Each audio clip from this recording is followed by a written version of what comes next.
Lenin taught us abstentionism without capacity to make bourgeois institutions unworkable is ineffective. Tactical participation in parliament may be necessary, but parliament must complement, not replace, mass struggles. More fundamentally, SOPA advances 3 non-negotiable pillars. The first one, black majority rule. No symbolic representation, but working class state power. The black majority dispossessed by colonialism must command political and economic power.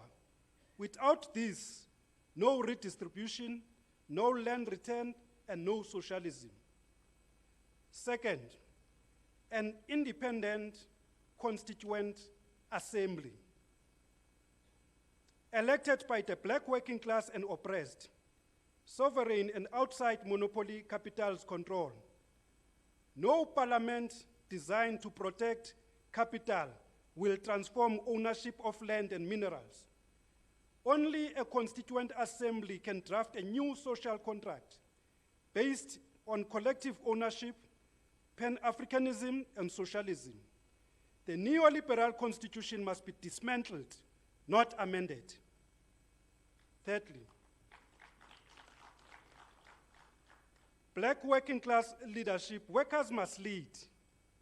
Shop steward, community organizers, women in stockfields, unemployed youth, students, they are the architects of a free and a socialist Azania. Intellectuals and professionals can serve, but the working class must command at every level. No liberation without workers in charge. The organized working class is central, but labor is divided. We must rebuild militant, democratic, and socialist labor. Community movements confront service delivery failures, housing crisis, gender violence, ecological destruction, privatization, land dispossession. And in communities, embryonic socialism already exists. Stockfields, burial societies, cooperatives, mutual aid, community food networks, these must be expanded. Our program demands public ownership of strategic sectors, democratic control of land and minerals, redistribution of wealth, expansion of public services, dismantling monopoly capital, worker community control, plus gender equality, LGBTQ plus liberation, disability justice, universal healthcare, housing, education, climate justice, internationalism, and mass political education. In conclusion, comrades, SOPA reaffirms the resolution inherited from the Black Consciousness, the National Forum, and the Conference of a Democratic Future. Unity of anti-capitalist and anti-imperialist forces is indispensable for emancipation of black working class and all oppressed people. The crisis of neoliberal capitalism presents danger and opportunity. Capitalism now relies on war, dispossession, repression, ecological destruction. Against this barbarism, the left must build a revolutionary alternative rooted in working class unity, socialist transformation, Pan-African solidarity, and popular democratic power. Let it be clear, no liberation without black majority rule. No transformation without an independent constituent assembly. No socialism without black working class leadership. The emancipation of the black working class in occupied Azania is inseparable from the emancipation of workers globally. The struggle for socialism is the struggle for classless, egalitarian, democratic, and human society. Forward to the left unity, forward. Forward to the working class power, forward. Forward to socialism, forward. Amandla.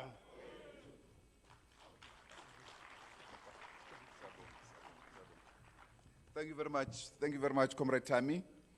Took exactly 15 minutes. Siyabonga kakhulu.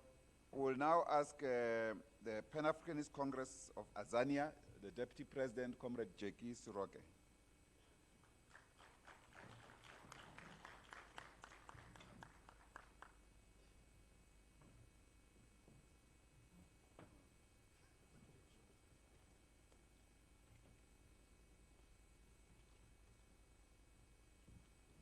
Izwe lethu, Africa, Amandla.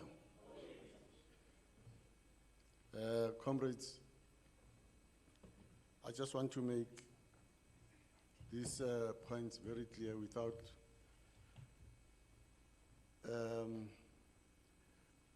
keeping you in the dark.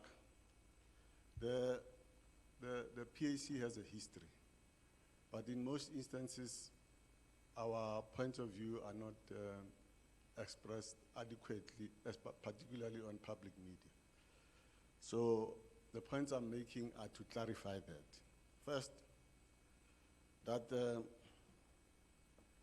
today we have a new South Africa project that is busy collapsing because it is built on foundations that are wrong.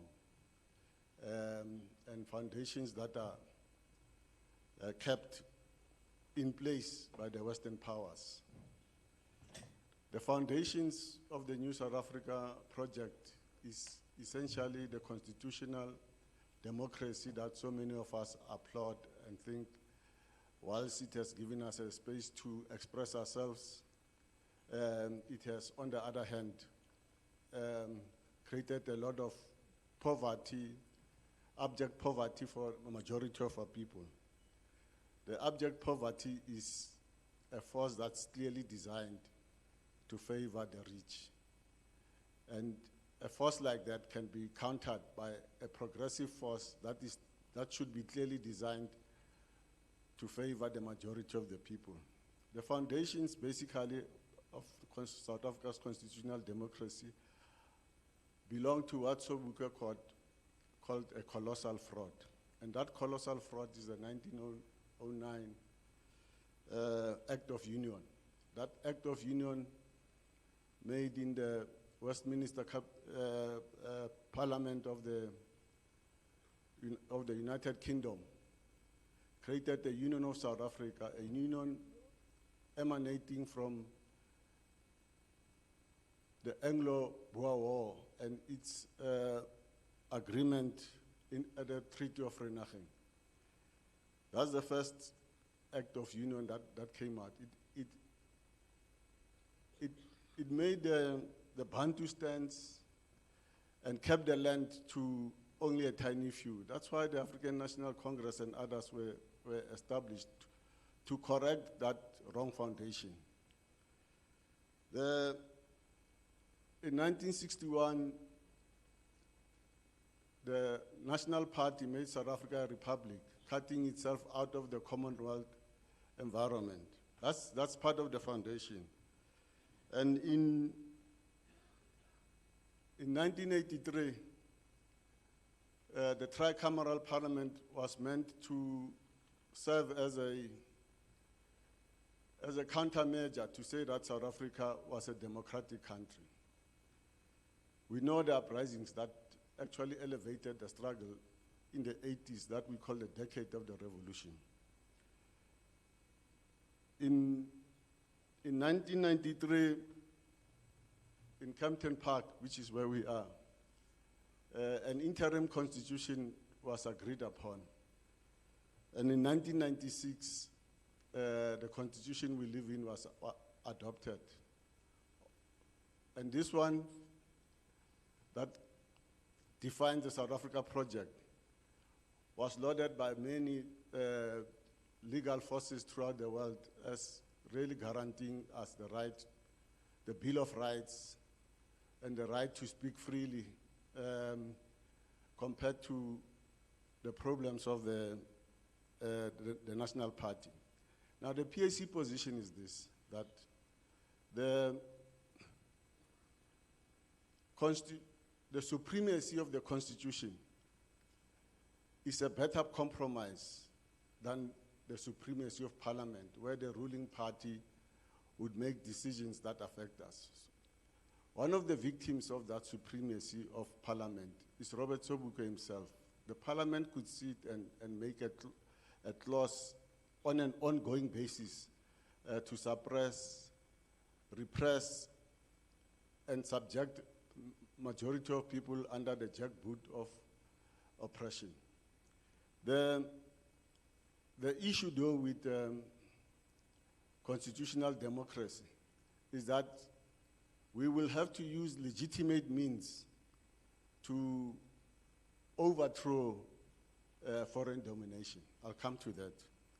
And that legitimate means that all the progressive forces should come together, be a counterweight against the forces of doom. And that those progressive forces, in our view, starts today with the Conference of the Left.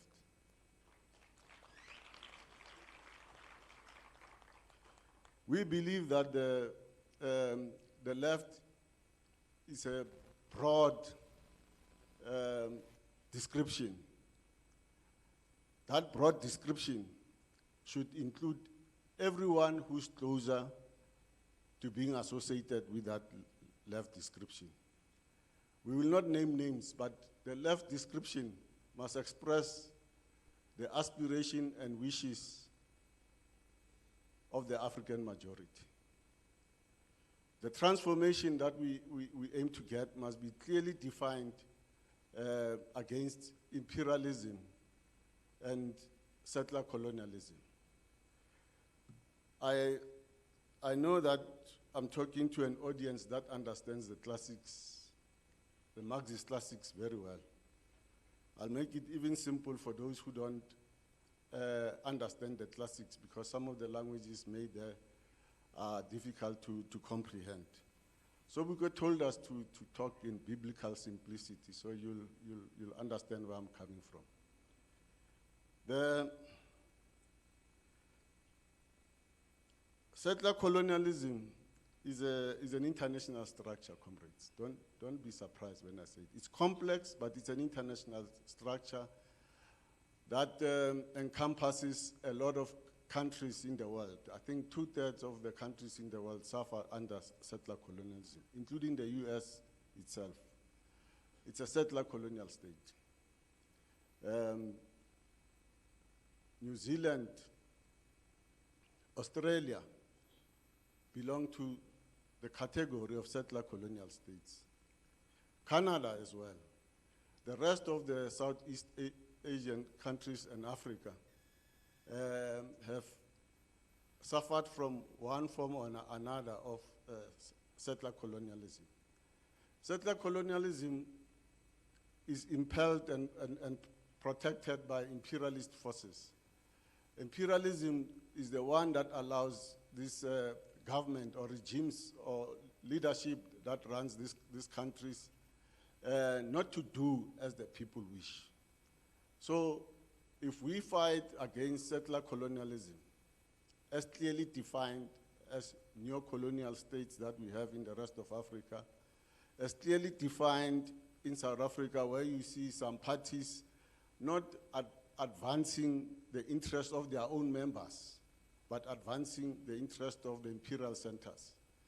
Settler colonialism is also very complex because, in simple terms, if the settlers are not there, then you are free. It's interwoven with the economic and social conditions of a particular country. And in South Africa in particular, settler colonialism that we are against means that a defined community of settlers have nowhere else to go but remain part and parcel of the country they live in. We have that definition in Southern Africa. We have that definition in the Republic of South Africa itself. We will never have a transformation and change that leads to an Azania that our people have been fighting for all these years, unless we take responsibility to address all the ills of society. And reforms have never really been able to make the changes lasting.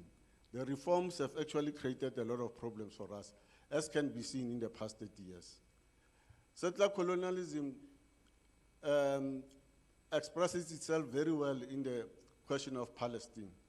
In the massacre in Gaza and the continued suppression of the Palestinian people is a cause that we should understand and work with and fight against the Israeli and Zionists who are spreading their power throughout the world. We should be united against this force until such time that the Palestinian people are free. This means Africa itself must also be free. Neo-colonial Africa has held us back. Africa has the majority of young people, and young people must be properly educated politically to fight against settler colonialism, to fight against neo-colonialism, and to fight against regimes such as the ones in Swaziland, where a pseudo-kingdom created by the British suppresses the people, isolates the people, suppresses them, gives them no rights to talk, and because it is African, and it is a kingdom that the British have created, then we say it is legitimate. What is legitimate is the unity of the African people.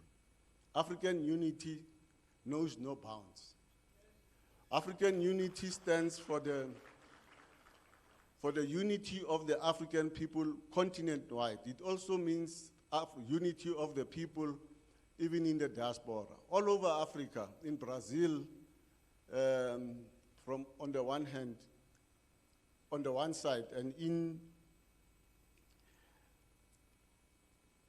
in Saudi Arabia, on the other side, you find African people who have been taken there as slaves. So the African people, clearly defined, must find one voice and find expression throughout the world, not only on the African continent. And that unity must be pursued relentlessly.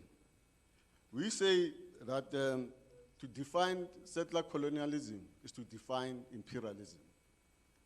Imperialism is a common enemy of all oppressed people.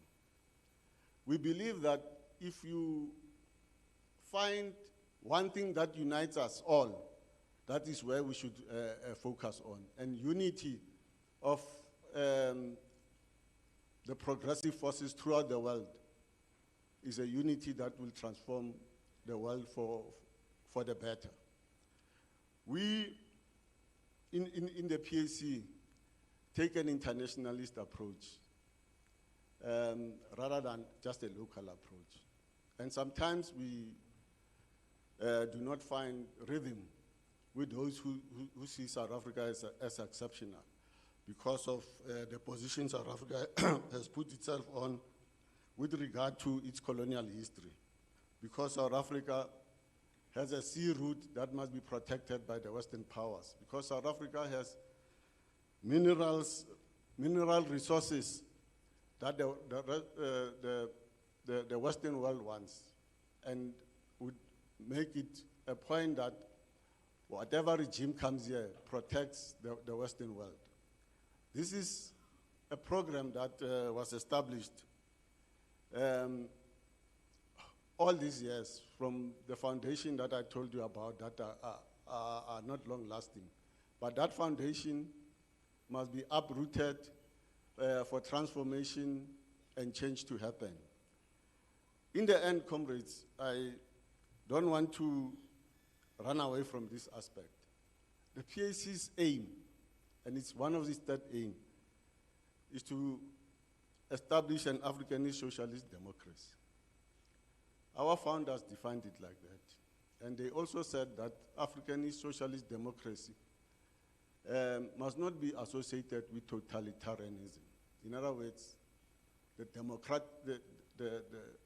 revolution of transformation must have a strong democratic process in it, which is why we, on a normal basis, are against sectarianism, because sectarianism divides rather than unites. And we think that the call of the SACP to bring us together here is an important call that unites all left formation.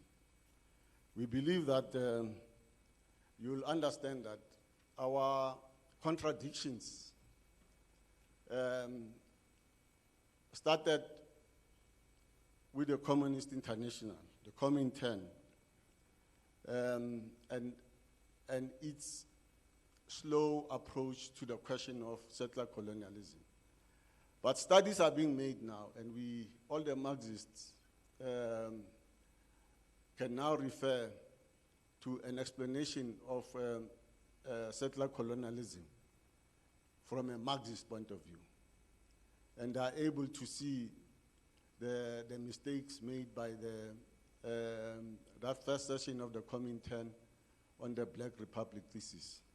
Fortunately, that turnaround has been made. And I want to define this and say our leaders looked at the development of Pan-Africanism from Ghana, as led by George Padmore and Kwame Nkrumah. Those leaders have written a legion of books to explain class struggle, to explain imperialism, to explain neocolonialism, and to champion African unity guided by a revolutionary philosophy that leads to a continental unity of socialist Africa. That's our standpoint. If you look at our map, the star, the black star is in Ghana and it spreads throughout Africa. The current generation of PAC members still continue to commit themselves to these issues. I therefore want to say that in the current leadership of the PAC, we draw inspiration from the training that we got from throughout the years. I mean, our training and understanding of society has been supplemented and added upon by training at party schools in the Communist Party of China. We work very closely with the All Africa People's Revolutionary Party, the AAPRP, and representatives are here. Comrades, can you please stand up?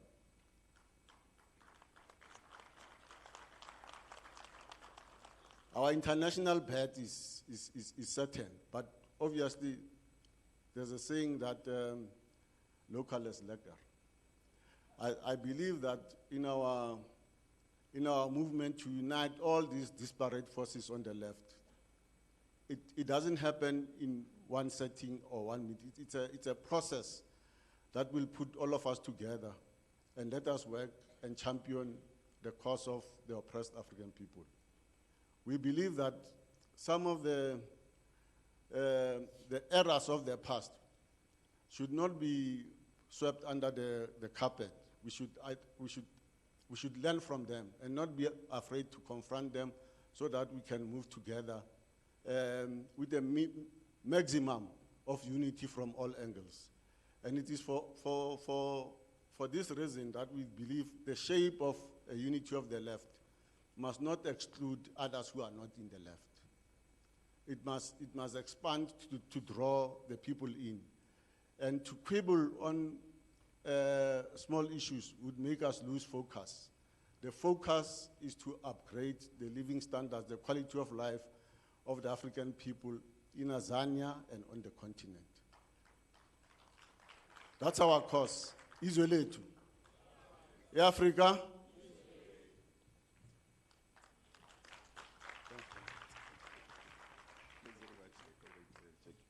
No, thank you very much, Comrade Jackie. I must say that for those comrades in the party that do not know, my younger brother belonged to this PAC movement. He died a member of APLA. And in respect, the family gave them all the rights to bury their soldier. So you are not far from us. We know each other. We just differed ideologically. So, so he should be happy wherever he is in spirit that we have reconnected in this form. Comrade Jackie, thank you very much. And once again, thanks for the wonderful engagement we have had. We had a bilateral meeting of more than 5 hours. It was clear that there were intensive discussions in that regard. You saved us 10 minutes, much appreciated. Let's now get the president of AZAPO, Azanian People's Organization, Comrade Nelvis Tagaima.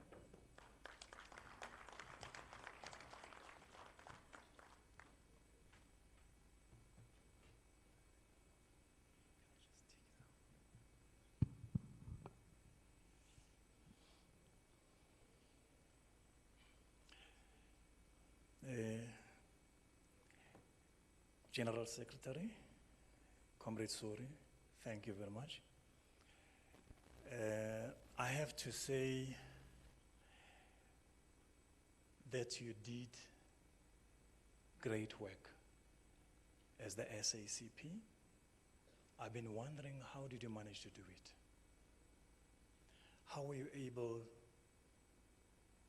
to manage this political ego that is present on platforms like this? I don't know whether you succeeded because you know something about ego yourselves, but you did very well. Please give them a big hand.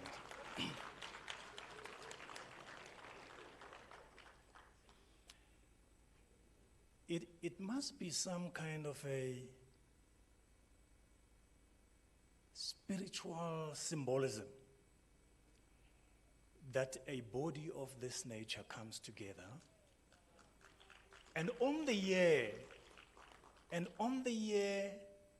of the jubilee of the June 16 uprisings, there must be something there.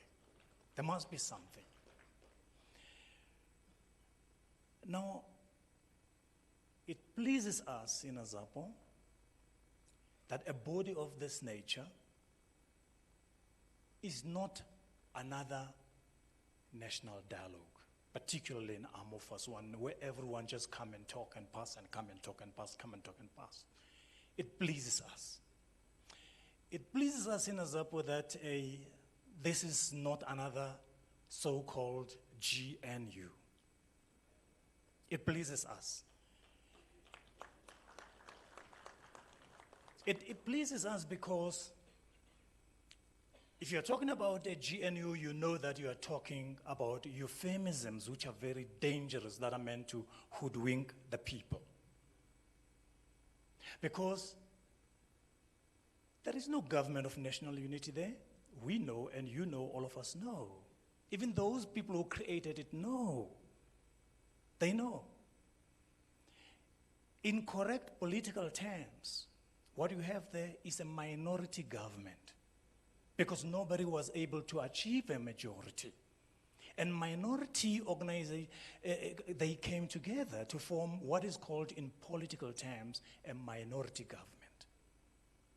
But even in more accurate terms, it is a grand coalition, because it is a government formed by the ANC and the DA, the representative of white supremacy.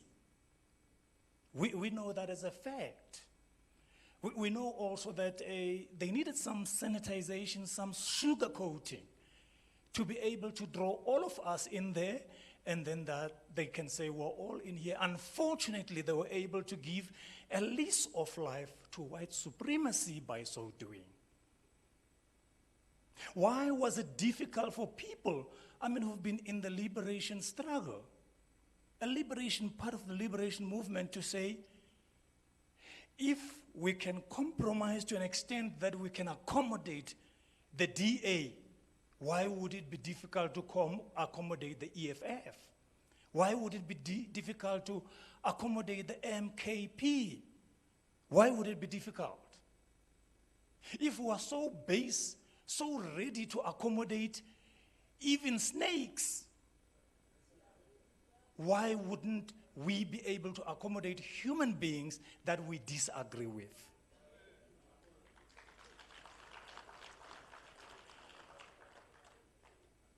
So indeed, we are very happy that we have a body of this nature. But in Azapo, we believe that if you have a body of this nature, it has to be a body that would go beyond dialogues. It must be a body that moves to an extent of being a united front and a fighting united front. It also becomes important to know what it is that we're fighting for. And in Azapo, we are saying, if we will be here and we gather as we are doing, and then we still think that what we are chasing is democracy, what we are chasing are civil rights, what we are chasing is to go to the loo with white people, you must understand that before you go to the loo, you must eat at least. So if you have not eaten, you will not be able to go to the loo with others. So if this forum is about demanding to go and swim together, to go and play together, it's not worth it. It is not worth it. Let's just, let us just go home. Fold arms and go home. It's not worth it. We've got to be serious, because it cannot be that Steve Biko died to go to the loo with other people. It cannot be that Steve Biko died to go to Chrysanthi died to be able, to swim with other people. And then it cannot be that Sobukwe died only because he wanted democracy. It cannot be that Chrysanthi could die for democracy. Don't get me wrong, I'm not dismissing democracy. I'm not saying democracy it is not important. However, I must say, and we must remind one another, even that democracy we are talking about is class-based. Because it's not democracy for everyone. It is class-based. And that is the reason why, even when they gave you what you sometimes are proud about in South Africa, constitutional democracy, ours is a constitutional democracy, you must understand that during the time of negotiations, they made it a point that they gave you 34 constitutional principles. They gave you 34 constitutional principles, and then they said, you can now go in 1996 and draft a constitution based on the 34 constitutional principles. That is why in our constitution we have a line that says people will not be robbed of their property. Who can write that? Can you write that? That in your constitution, can you write that when you don't have property, when you have been robbed of property, and in the constitution that you write, you say people shall not be robbed of their property? Can you write that? If you can't write that, then have you written the Constitution? If you can't write that, then is it you who wrote the Constitution? And so these are important questions we must talk about when we are here. And that is why we're saying, in Azapo, we must understand and remind ourselves that the struggle was nothing else but about land. The basis of the struggle was land. And then if in this forum, in this conference of the left, there is no land, we are wasting our time. Let's go home. Land is important. First, because land is important on the side of the national question, because when it comes to that, we relate to land. We relate to land.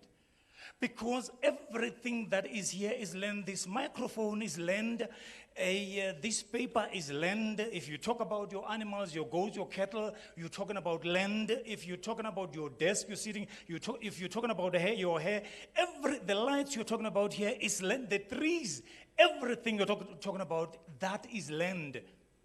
Sometimes we make a mistake of thinking the land is outside ourselves. No, land cannot be outside ourselves when God himself, at least according to the Bible, they tell us that the human being himself was formed out of land, out of the dust of land. And that's why it is when you die, they say you return to the land, because you are the land. Land is not something outside you. You are the land. So when they took the land, they took you away. When they robbed you of the land, they robbed you. And sometimes somebody asks, why do you tell me about land? What am I going to do about land? What? But you are land. You can't ask what I'm going to do about myself. Why do I need myself? You are land. So land is important when it comes to that, because when you're talking about your dignity is anchored on land. When you're talking about your humanity is anchored on land. When you're talking about your culture is anchored on land. You are the land. So if there's no land here, let's go home. Let's go home, because we're wasting our time. And so that is why we also need to be very clear when we are here. I'm talking about being careful, talking about dialogues and for forever ending, non-ending dialogues. Because we've got to be careful. We've got to be able to know, and we must know that there is a difference between militancy and radicalism, and what about radicalism? There is a difference between revolt and revolution, and what about revolution? There is a difference between freedom and liberation, and what about liberation? There is a difference between title deeds and the land, and what for land? These things we must understand. And that is why, therefore, when we are gathered like this, if we want to make sure, Comrade Soli, that what we are dealing with here succeeds, there are at least two things we must be careful of. The first thing that we must be careful of is electoral fundamentalism. You know, this thing, and when you look around, is that everyone thinks that what we are here for is elections. As a result, everyone here, they are chasing seats. It's as if you're chasing seats, go and ask the ANC. They got it 2/3 at least twice. The first one directly, and another one by floor crossing. They had it twice. What did they do about it? Nothing, zero, zilch. Again, if you think that the capitalist, the bourgeoisie is so stupid that it can create bourgeois democracy for you to be able to defeat them, you are making a mistake. You are making a mistake. And so that is why that you find that even the gender of parliament is designed in a manner that it is just a door swinging on its own pen, like a pendulum. You're going nowhere. Just like a door, you're going nowhere, swinging on your hinges. Am I dismissing Parliament? I am not doing so. I am not, and I can't do that. Because Parliament is but one of the many sides of struggles. Therefore, I can't dismiss Parliament and parliamentarism. But what I'm saying is that we must be careful that we are not locked up and locked in Parliament, and that's where we end. We must be able to pursue the struggles inside and outside Parliament. In fact, outside we must be there to set the agenda for parliamentarians. We must set the agenda for parliamentarians. That we must do. And the The second problem, apart from this electoral fundamentalism, another problem is this thing of some of us here behaving like we're kings or queens. This thing of us here, subscribing to some form of political elitism, some exceptionalism of thinking that we are better than others here. And because we are better than others here, we must speak more than others here. When we walk in, everyone must stand up and greet us. When we walk in, everyone must see us. That is a problem, Comrade Soli. That is a problem that must be dealt with. There is no one here who is oppressed more than others. There is no one here. So therefore, and I'm glad, Comrade Soli, SACP, right from the beginning, you said all of us here are equal. And we shall be dealt with and be treated as equals. It is not bombs that is going to kill what we're doing. It is not tanks what is going to kill what we're doing. It is that political elitism that we are better than others and we must be treated differently. That is what is going to kill this. And I'm glad that it has not been there and it is not going to be there. I'm very glad.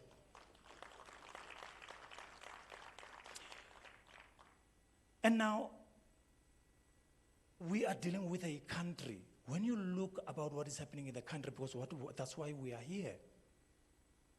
And we are here because in Azapo we believe, and we think you are close there as well. You think so as well. We believe the problem here is neo-colonialism, because some of us think that came 1994, then we got everything that we wanted for, and we were free. And then, in fact, Desmond Tutu, Archbishop, jumped up very high into the sky and said, "I'm free at last," just by the manner of throwing a small paper into a ballot box and said, "Free at last." That is a problem. That is a problem. It is a serious problem that we must deal with, because we should be able to understand that once the Boers were clear that they were in trouble, and then the Britain and all of them, the international community, were putting them under pressure and saying, "You are discrediting capitalism," and that's the time when they felt that they were going to withdraw, but withdraw with the wealth and then give you political office. And now that we are in office, we now think we are in charge, because we don't make a differentiation between a political party, in fact, between a ruling party and a ruling class. There is a difference between a ruling party and a ruling class. All that we are, they are in the GNU or whatever, that is a ruling party. That is a ruling coalition, but it is not a ruling class. They are not ruling, they are ruling on behalf of the ruling class. The people who are ruling is the ruling class. And sometimes you call them white monopoly capital. Those are the people that are ruling, not the ruling party. The ruling party is formed out of the comrado bourgeoisie, the black managerial class. They are nothing but managers of the wealth and the economy of others. And that is why they were prepared when they heard that you were going to demand about what? I don't know, some 20 rand from Lon Min. 20 rand from Lon Min. What did they do? They went out and then made sure that about 40 vans, mortuary vans are there, and 4,000 rounds of ammunition and everything that are there, and then to kill who? The black working class. That is because they are managers of capital. That's why they did it. That's why they did it. And they did not end there. They continue to make sure they will mow down and slaughter everyone who dares to want to raise their voice, not kill, raise their voice against capital. So these are the kind of things that we are dealing with, and that is why we are saying we are in a country right now which we must deal with, where you have people who are doing nothing but corruption. And it is not done by other people, it is done by us. I mean, just in another year, in another province, people, the mothers, the parents stole the bread and soup of their own children just to sell it. And in parliament, in another year, they themselves, the petty bourgeoisie, black petty bourgeoisie, what did they do? They stole toilet paper. Toilet paper in parliament. No wonder that that year, the honorables were walking around with some smelly behinds.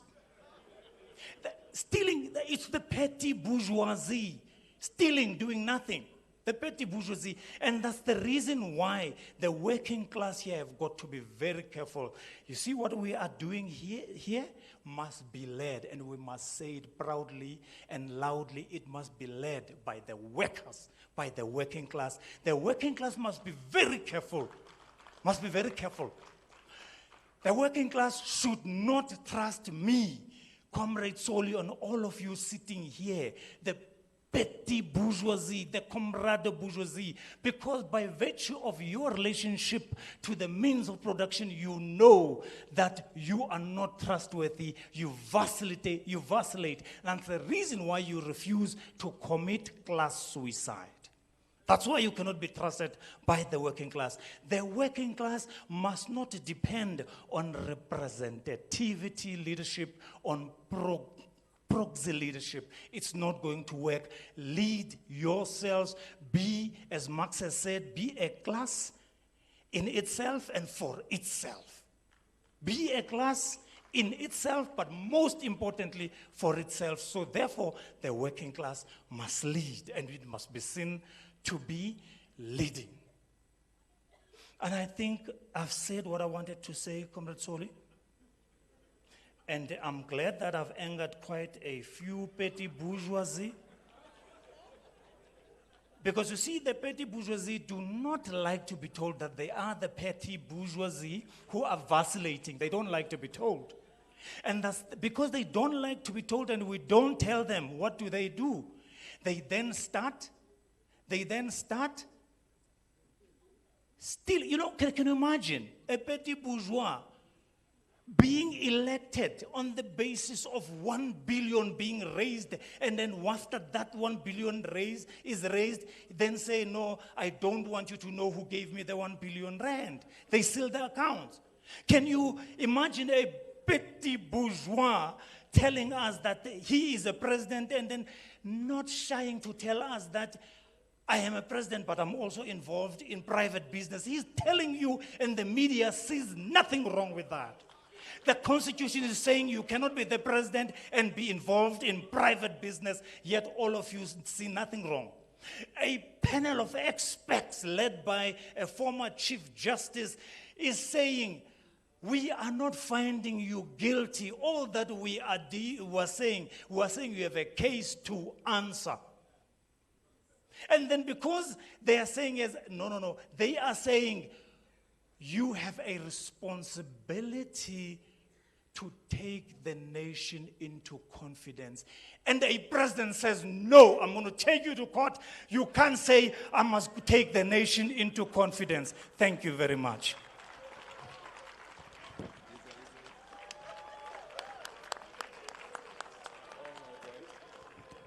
Amanda! No, Comrade President, thank you very much. You saved us 7.5 minutes, much appreciated. Wonderful message. Let's ask the President of United Africans Transformation, Comrade Wanda Mahlatsi.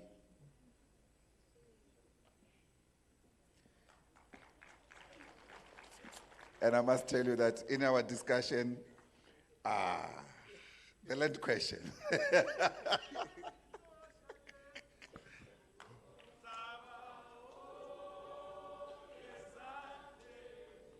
Abantu hakuna muntu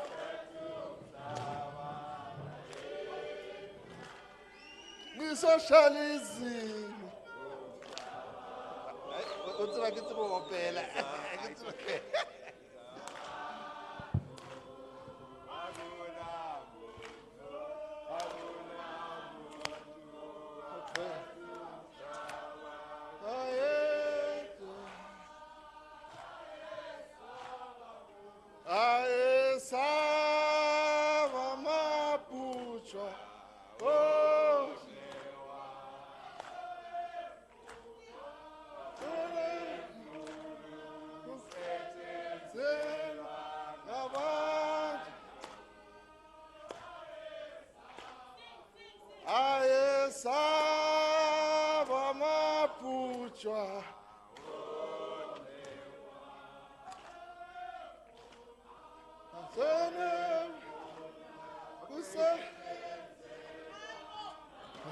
Amanda! Away to Martha! Aruna! I morale! I discipline. The program director, leadership of the progressive formations, representative of workers and labor's movement, traditional leaders, religious formations, student and youth activists, women of our continent, the persons with disability, distinguished delegations, Kgotso, Ma-Afrika. The United African Transformation greets you in the revolutionary spirit of Pan-Africanism, Ubuntu, and radical economic transformation. We gather here today at a critical moment in the history of South Africa and African continent. Millions of South Africans remain unemployed. Millions remain landless. Millions remain hungry. And millions continue to live without dignity in the land of their birth. Yet Africa remains one of the richest continents on earth. Africa possesses fertile land, gold, platinum, diamonds, forests, rivers, oceans, strategic minerals that sustain global economies. But despite this wealth, African people remain poor in the midst of abundance. This contradiction is not accidental. It is a direct result of colonialism, capitalism, imperialism, and continued capture of African resources by powerful elites and multinational corporations. Ma-Afrika.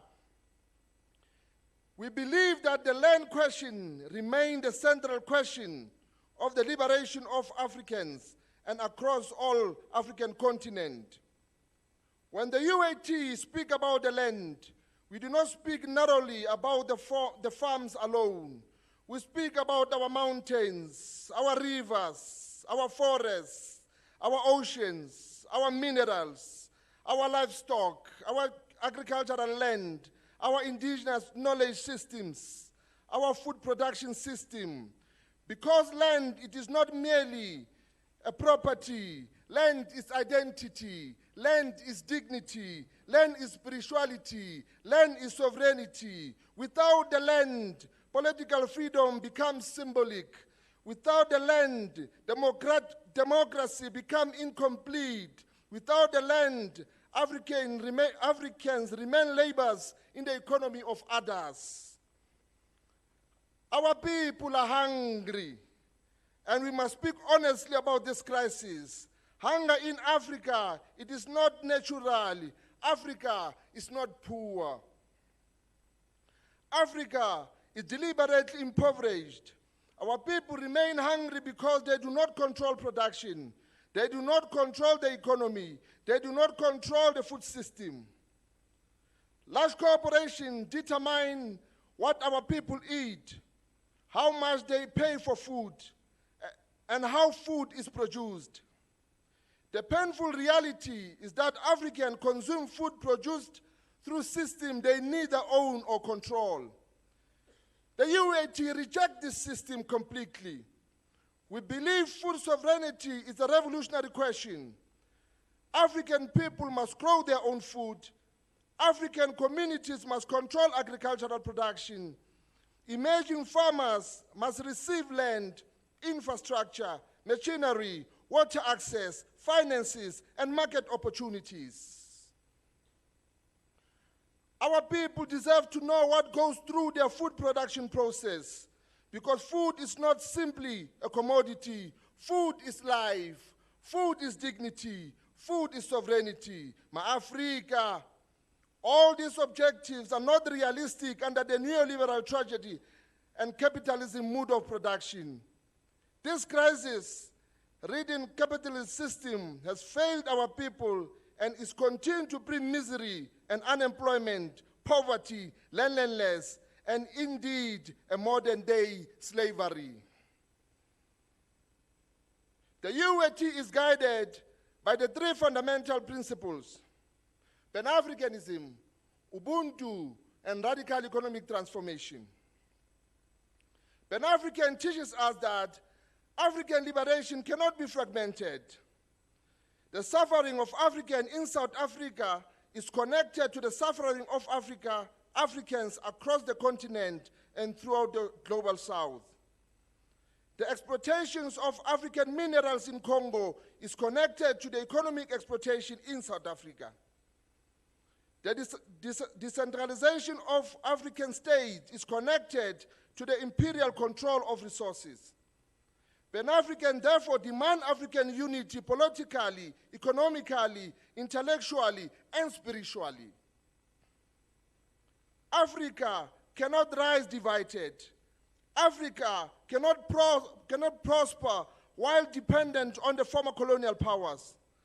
Africa cannot be free while its wealth remains extremely controlled. Our second pillar is Ubuntu. Ubuntu is not a slogan. Ubuntu is a foundation of African civilization. Ubuntu teaches us that I am because you are. Ubuntu teaches humanity, solidarity, compassion, collective responsibility, and communal existence. Ubuntu rejects greed. Ubuntu rejects exploitation. Ubuntu rejects society where few individuals accumulate billions while millions suffer in poverty. The philosophy of Ubuntu reminds us that society cannot be healthy while communities are collapsing. Ubuntu philosophy correctly emphasizes the values such as human dignity, communalism, cooperation, and collective human against culture of extreme individualism imposed through colonial system. Today we live under the economic system that value profit more than people. Workers are disposable. The poor are ignored. The students are excluded. Communities are abandoned. That is not Ubuntu. Ubuntu says no child must sleep hungry. Ubuntu says no elderly person must die in poverty. Ubuntu says wealth must be served society collectively. There is something deeply painful in the fundamentally dishonest about the political of memory in South Africa. The Jewish people continue to speak about the Holocaust generations later, and rightly so, because historical pain cannot simply be erased. Humanity must remember injustice so that it never be repeated. But when African people speak about apartheid, colonialism, land dispossession, forced removal, and economic exclusion, we are told to forget the past and move on. Do not divide the nations. That is what we are told. Today we are given a government of national unity and expected to behave as though historical injustice has disappeared. But how can Africans forget apartheid while its economic structure remains intact? How can Africans forget land dispositions while majority remain landless? How can Africans forget colonialism while economy remains centered in the hands of the minority? Through reconciliation without justice becomes surrender. The UAT therefore refused to participate in a sanitation of African suffering. We will continue to speak about the land disposition. We will continue to speak about economic exclusion. We will continue to speak about unfinished struggle of liberation, because memory is resistance. We agree with the progressive formation when they demand free education. Education is a revolutionary instrument. Education must never become a privilege for the rich. But the UAT also asks a deeper question. What happened to the child who goes to school hungry? How can the child concentrate in a class while suffering from hunger? How can we speak about quality education while children sit in classroom without proper nutrition? The struggle for education must therefore also become the struggle for food sovereignty and economic justice. The African child must eat before they go to school. The UAT also concur with the progressive formation regarding the national health insurance. Healthcare must never depend on wealth. Healthcare is a human right. We support the universal healthcare and accessible medical service for the poor and the working class. But once again, we must confront the reality honestly. What happened when a granny receives medication but has no food at home? How can medication work properly in the stomach of a hungry person? The dignity of elderly cannot end in a clinic and hospitals. Our grandmothers and grandfathers, they must eat before they take medication. Our people are hungry. This is not the struggle against hunger. This is why the struggle against hunger is inseparable from the struggle of healthcare. The UAT believe decolonization must not go beyond universities and academic debates. Decolonization must happen in economy. It must happen in land ownership. It must happen in food system. It must happen in education. It must happen in the control of African resources. The Ubuntu Principle document directly argued that Africans continue to suffer under an Eurocentric system that prioritizes individualism over communal African values. That is why African liberation requires restoration of African knowledge system and African-centered development. The UAT called upon all progressive formation to support the scrapping of 1913 as a benchmark for land reform.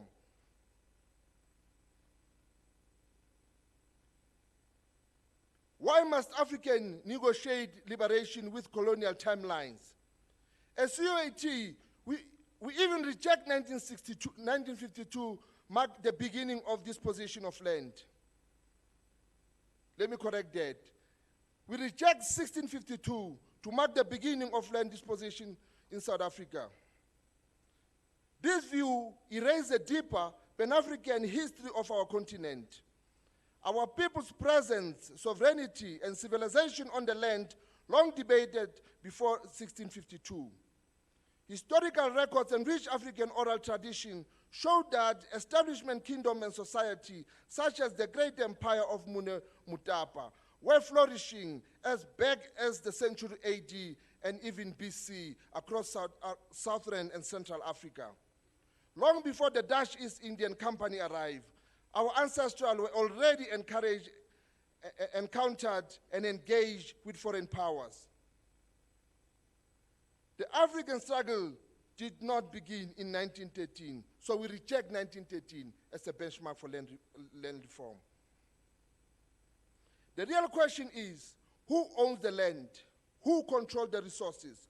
Who benefits from economy? We are deeply concerned by a continued sabotage of a genuine land reform. 30 years in democracy, productive land remains concentrated in the hands of the minority.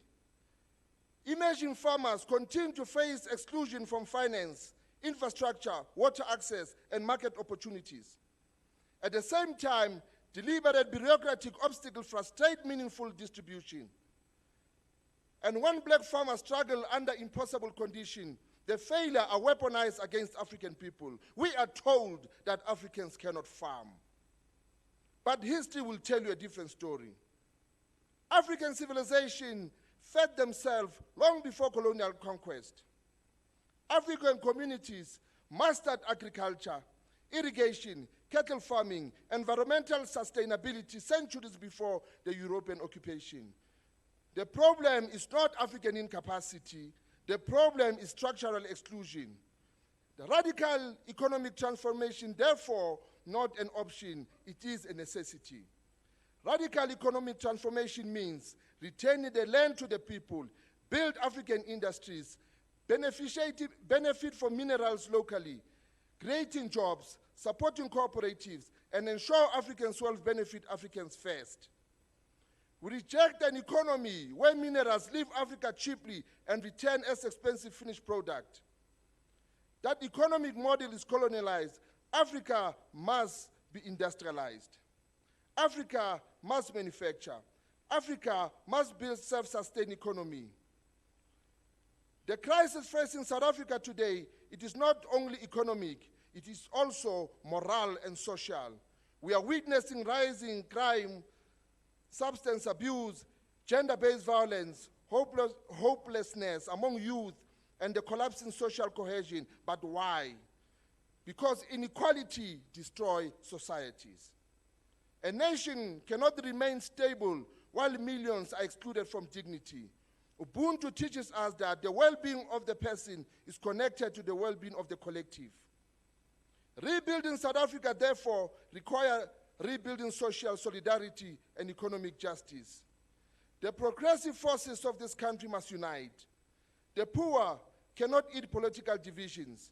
The unemployed cannot survive ideological egos battles. The landless cannot wait forever while progressive movements remain fragmented. The Congress of the left must become the platform for a genuine world-class unity and solidarity. Kat ni mambo.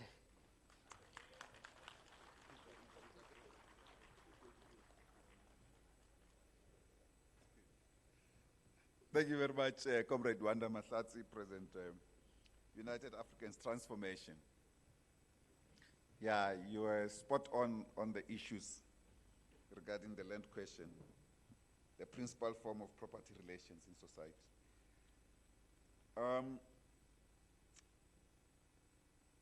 You also gave us 13 minutes. We appreciate. Thank you very much.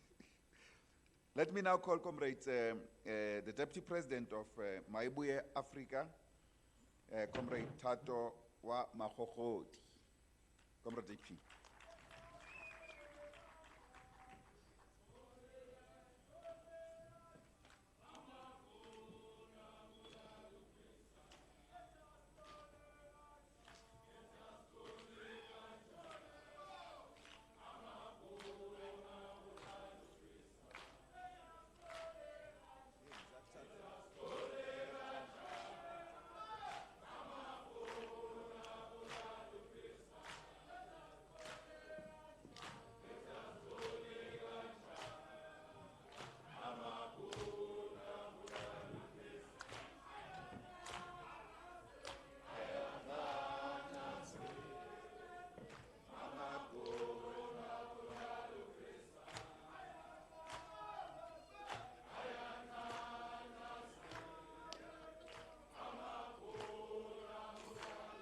Amandla, Amandla, heli lizwe, lizwe, lizwe, heli lizwe labantu abamnyama, heli lizwe, lizwe, lizwe, heli lizwe labukhukhubi, heli lizwe, lizwe, lizwe. Heli lizwe labantu abamnyama, heli lizwe lakaKhosita, heli lizwe lakaManthati, heli lizwe lakaHintsa, heli lizwe lakaSikhukhune, heli lizwe lakaShaka, elilizwe lakangungunya elilizwe lizwe elilizwe lanikwa belu elilizwe lizwe elilizwe lathengiswa elilizwe lizwe amandla wabona hari kopaniso macabani lizobuya ilizwe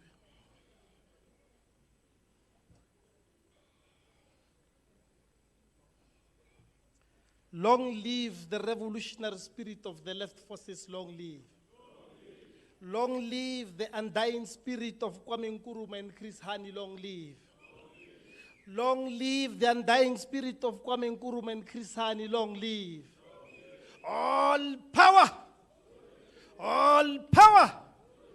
i-Afrika, mayibuye, i-Afrika, mayibuye. Thank you so very much. Comrades and compatriots, revolutionary intelligentsia of our communities, commanders and commissars of the indispensable, insoluble, indivisible, undefeated left project in South Africa. Makabane realidumedisa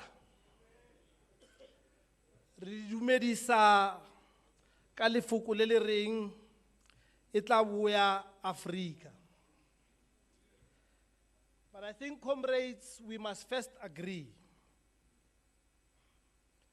that if we are going to meet here and in our post-mortem, we are only able to marvel at the cut of our ideas or the sweetness of our own voices, we would have failed the litmus test of history and the revolutionary responsibility it has bestowed upon us. The masses of our people who are not sitting here physically with us in this hall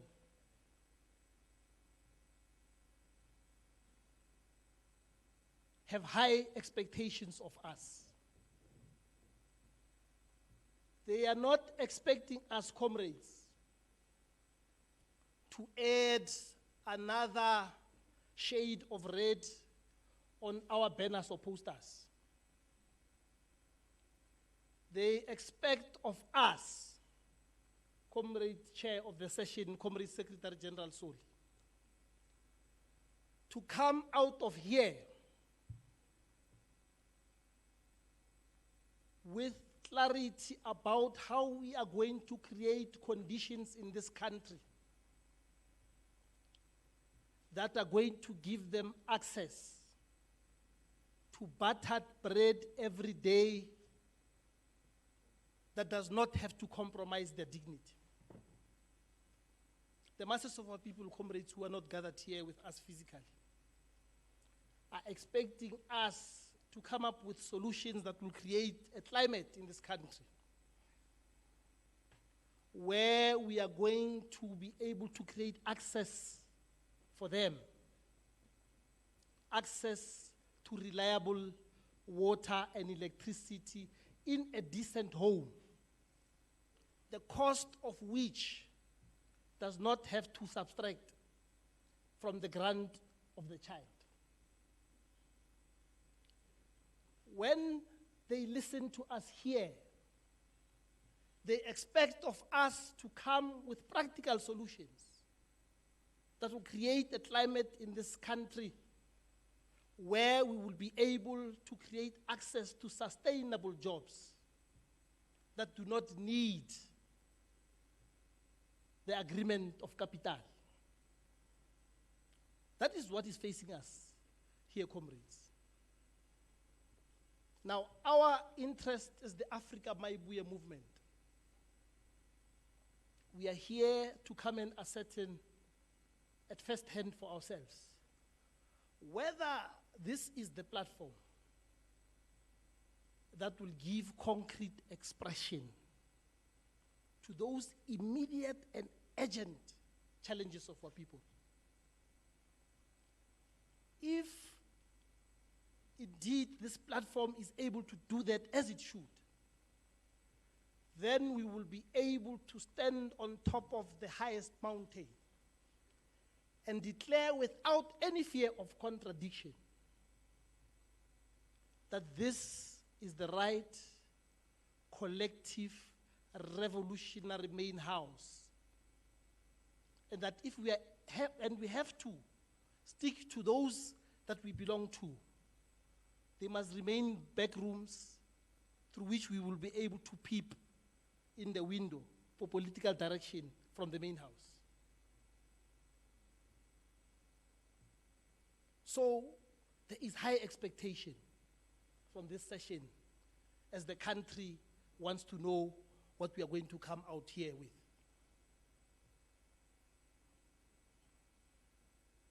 We meet here, comrades, at an important time in the configuration and the reconfiguration of the international balance of forces, which have a direct bearing in whether we will be able to succeed or fail in our mission. Comrade Soli has spelled out the other ingredients in his input earlier on. But I think an important variable we must not miss in our characterization of the current international balance of forces is the fact that we've been able to move from unipolarity to multipolarity. But comrades, let us remind ourselves that multipolarity is not socialism. Because some of us want to join the bandwagon of those who want to clap at this development on its own without understanding that this could simply be a few more cards pulling the same bandwagon of capitalism. That does not change the imbalance of power in the setup where there are a few people who own the means of production and others are restricted to only but selling their labor. So we raise this question because multipolarity in itself is not socialism. We have a responsibility to give it a leftist content. So the poles that are there, that are new in this development, have to be given a leftist posture. So the responsibility we have, in our case, is to brighten the corner where we are, the corner to which we belong, which is South Africa. Because South Africa is indeed a very important country in the context of this continent. This development is cardinal, comrades. But as I'm saying, the emphasis there is that we must not shout and celebrate and say multipolarity is the end in itself. We need to give it a left posture, one that would be able to create a situation where the current of balance of forces in their change create a climate for those who have been structurally excluded to be included. I thought I must add that variable to your characterization of the international balance of forces, Comrade Soli. Having said that, let me return a bit home and say the other day, comrade, they woke up as it is becoming, it is the right to own, it is the right to eat without asking or stealing. Anything less than that is social decoration. So you've got to ensure that as we gather like this as the left, we are able to craft practical solutions that would grapple with that understanding of our people. To build a very serious leftist organization, or rather formation, that will be able to champion the needs and the aspirations of the historically oppressed and dispossessed masses of our people in this country, whom, as a result of apartheid capitalism, happen to be black in general and African working class in particular.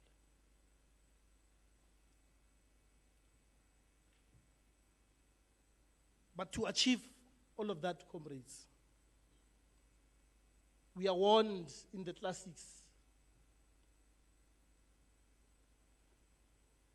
that there are certain poisons that exist intrinsically, globally within left movements. Lenin borrows us an understanding of 3 poisons. The first poison is left separatism, which cracks when it cannot lead.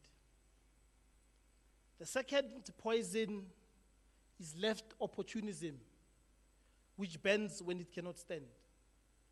The third poison is left adventurism, which jumps before the people are ready.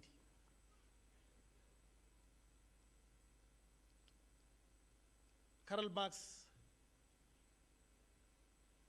and Engels borrow us an understanding of the fourth poison, which we must avoid in the theater of revolution. It is the poison of purism, left purism,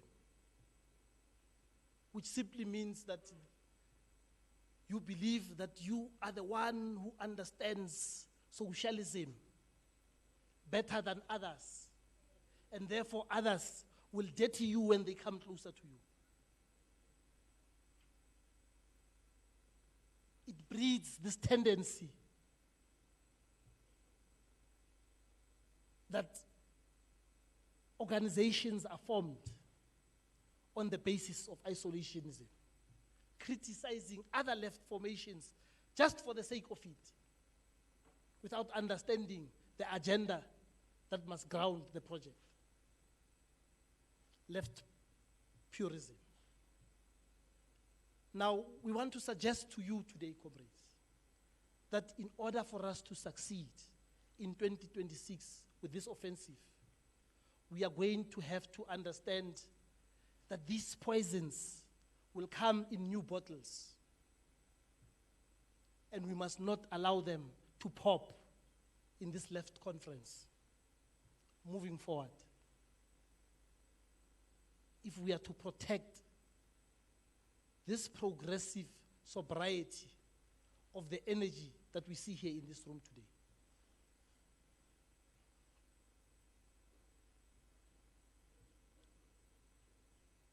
The very Karl Marx makes, for me, a cardinal point that I know all of you should know, but I think it's important that we remind each other of.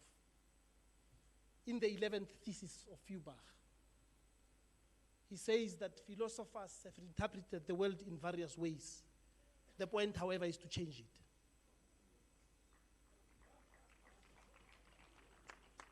We must not gather here, comrades, to think that we must spend our entire weekend trying to interpret the South African situation. We know it.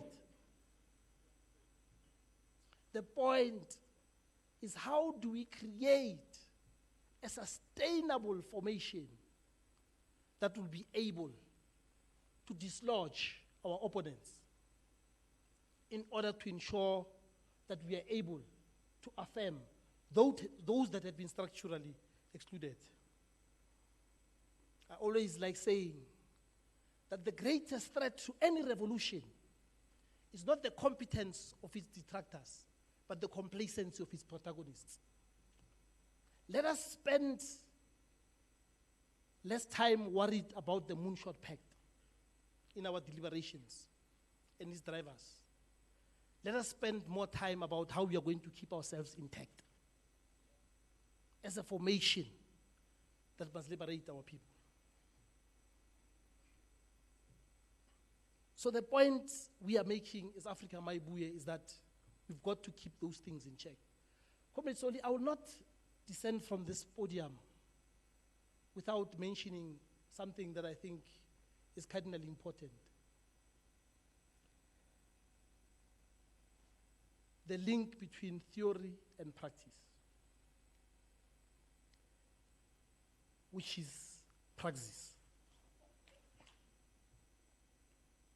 Let us ensure that that which we theorize about, we are able to display it in praxis. Let me give a very important example. When you look at this presidium, it's only us males. And we've been shouting about gender sensitivity. The left project cannot succeed if it only pronounces on gender emancipation in theory.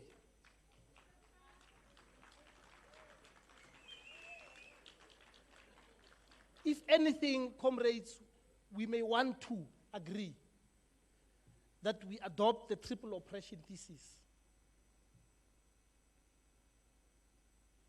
as this formation, to always remind ourselves that women in South Africa, as is the case, are oppressed as a class, as a race, and as a gender. And therefore, it is very important in our machinations that we are always sensitive to what we do, both in theory and in practice, not sloganeering. So I thought that that is the blind spot that we must grapple with.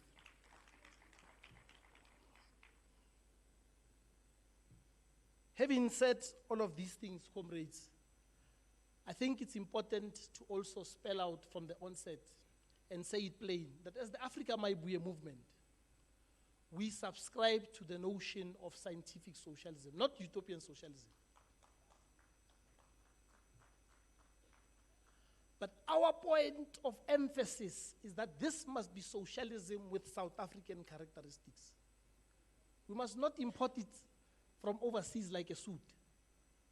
It must look like us, speak like us, walk like us, and be in touch with the needs and aspirations of our people. Because the problem with Marxists is that we like importing things that do not talk directly to us. And we get shocked why some of these isms do not talk to our people. And if we want responsiveness from our people, we've got to implant in the DNA of our agenda a posture of socialism with South African characteristics that responds to the material conditions. In Africa Maibuye, we are very clear about that, comrades. Now, our ask from this conference is for everyone to concur with the issue of the council of the left as a starting point, so that we are able to have a platform to coordinate this work. So in other words, we support that motion. But we want to support that motion, comrades, attached to a very practical program of action that talks to these issues that we have spoken about, with clarity that it must not be about the talk shops. Towards conclusion, comrades, let us say that we need to live here smaller in voice, larger in deeds, and importantly closer to the people we claim to represent. So I want you to repeat in your hearts quietly after me that the revolution we are about to start from scratch here today must never be sold to the highest bidder. The revolution we are about to start from scratch here today must never be betrayed again. The revolution we're about to start from scratch here today must not be televised in vain beyond this point. The revolution we're about to start from scratch here today, comrades, must benefit the people because it belongs to the people. Till the day of total freedom and emancipation. Hasta la victoria siempre. Thank you very much.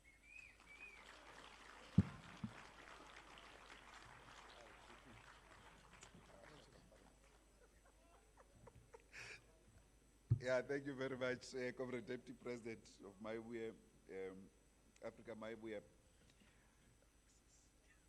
Yeah, wonderful message. Before I proceed, I'm going to ask that before I give Comrade Ace Makashule from African Congress for Transformation, I want to, and with due respect, Comrade Ace, I did apologize to Deputy President of Maibuye Party, Maibuye, Africa Maibuye, because as he was coming here, I went to confer with Dr. Palile Hotla, but I've spoken to him, so you didn't know, you thought I was not disrespecting him, DSG. I was not disrespecting your Deputy President. I've spoken to him. Because we started late, for a number of reasons that we explained earlier on. So there are ongoing consultations about the program. So we can keep it within time and still give every speaker, every organization time to speak. So as Comrade Makashule comes in, I need to meet at the corner there. The Dr. Reasserted of Shosholoza Party, Comrade Cien Mukhosi, even Reasserted is a comrade. This man is one of the few comrades who addressed the Central Committee of the Communist Party of the Soviet Union. It's a rare feat, Dr. Reasserted. Comrade Cien Mukhosi from Bolshevik Party of South Africa, and Comrade Pule Mkhanedi from UPA, and Comrade General Moyo from Keep Left Socialism, Comrade Gonimpe Mukhejwa from Mangaung People's Movement, and Comrade Vusi Ngumalo from Political Parties Assembly, and Comrade Lama Pira from Plumsa. So if you can meet me just there at the corner, just outside this door, as I give Comrade Ace Makashule to speak. I'll still be listening to you, Comrade Ace. Yeah, no problem. Every single word you are saying, I'll liaise. I'm going to talk about it. And I'll also be controlling the time. But all speakers have given us good time. They did within minutes. Much appreciated. Thank you very much for honoring this. Comrade Soli, I said I think 15 minutes will be enough because we are talking the same language. And if we are talking the same language, there is no need to continuously repeat ourselves. Maybe it's a matter of emphasis. We do believe in collective leadership. Socialism tina sobuya nayo. Socialism tina sobuya nayo. Oskokele tambo. Oskokele tambo. Socialism tina sobuya nayo. Socialism tina sobuya nayo. Oskokele tambo. Oskokele Uskokele tambo. How can we forget these songs? It's socialism, socialism, socialism, yes, socialism. We gonna take South Africa with socialism. We gonna take South Africa with socialism. Yes, socialism. Yes, socialism. Yes, socialism. Yeah, we gonna take South Africa with socialism. Hey, we gonna take South Africa with social. Amandla, matla, yaruna. Comrade Soli, the General Secretary of the South African Communist Party. I always said I'm a member of the Communist Party, a member without a membership card. The African Congress for Transformation formally declares its commitment to this 2026 Conference of the Left. In an era of significant voter fragmentation and rising disillusionment, evidenced by the 2024 national elections, where turnout dropped to approximately 59%, the need for a unified left movement for working class and popular power is an urgent historical necessity. The president of AZAPO have said Parliament is another side of struggle. ACT joins this convergence to amplify its voice, secure institutional legitimacy, and transition from an isolated splinter into a pillar of a broader coordinated left bloc. ACT views this conference not as a precursor to a new political party, but as a vital mechanism for coordination and shared action. Our participation is centered on three core objectives: institutional unity, active contribution to the establishment of the Council of the Left to ensure ongoing coordination and accountability beyond the three-day event, legitimacy and visibility, leveraging the shared platforms of established partners like the SACP, EFF, and MK Party, and all the parties here, to reach left-leaning and disillusioned members of our communities. ACT advocates for a program of action that prioritizes material bread and butter issues over abstract ideology to effectively counter voter fatigue. Our priority pillars include Priority Pillar 1, land and food sovereignty, radical land reform and support for smallholder cooperative production to ensure community dignity. The EFF Commander-in-Chief, Julius Malema, have spoken about this, the 7 cardinal pillars of the EFF. Where do we differ with EFF on those cardinal pillars? Where do we differ with the speakers who have actually talked before you here today as Black African people? Where do we differ? Is it because of our egos? Do we want to be all leaders? Do we still, even if we have managed to lead, do we still want to lead forever and die being leaders?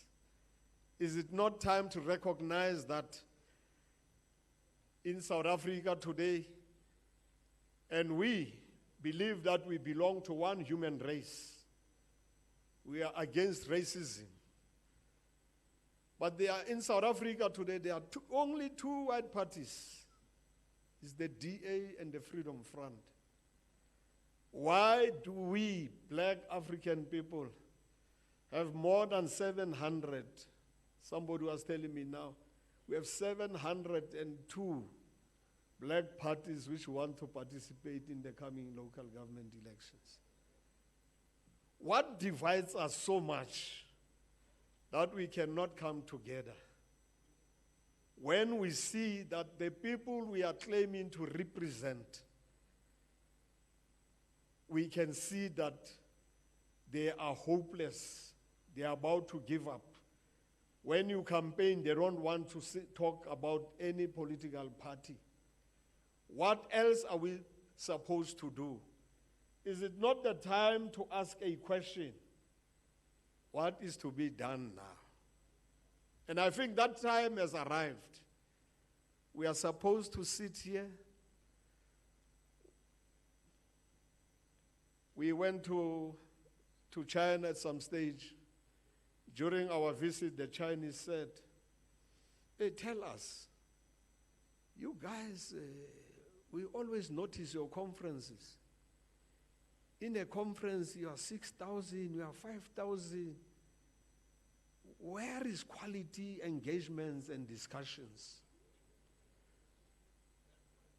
And if you have 5 days to discuss, you sing for 3 days and you discuss for 1 day." So when I look at the number of people here, I then said, we are on the right track. Because we'll be able to engage and engage and engage, disagree to agree. And the politics of persuasion are very, very important. So I want to be more practical, so that when we live here, we should have given hope to the hopeless. We should give hope to those who are looking forward to this conference of the left.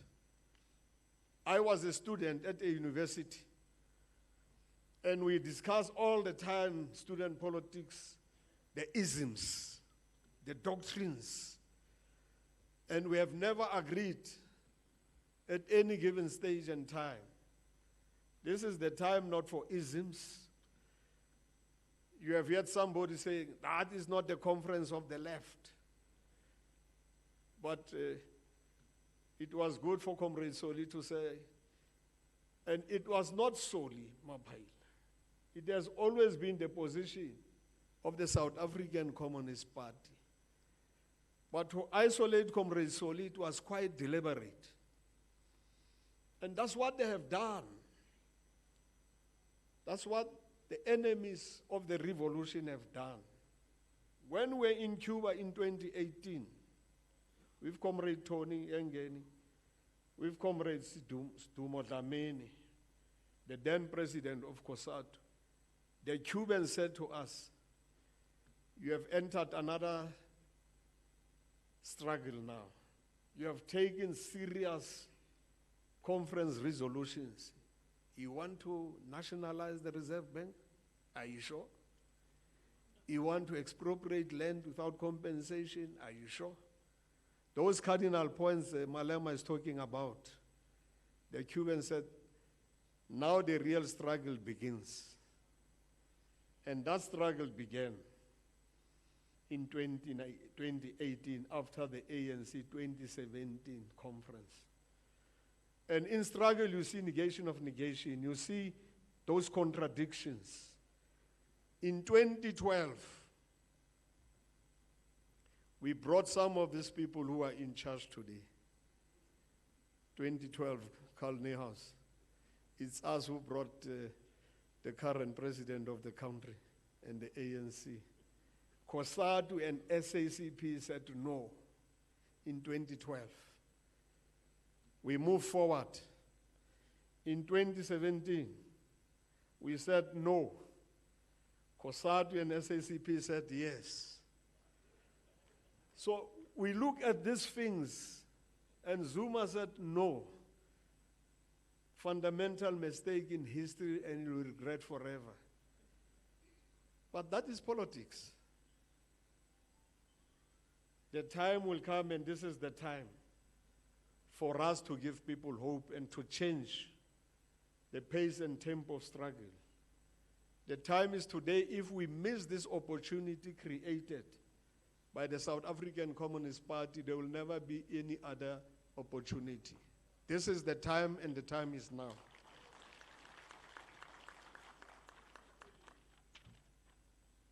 We need shared political education mobilization efforts, and this should be underpinned by a shared political education program across all organizations to build strategic clarity and ensure that campaigns on the ground are delivering a unified message regarding ownership and structural transformation.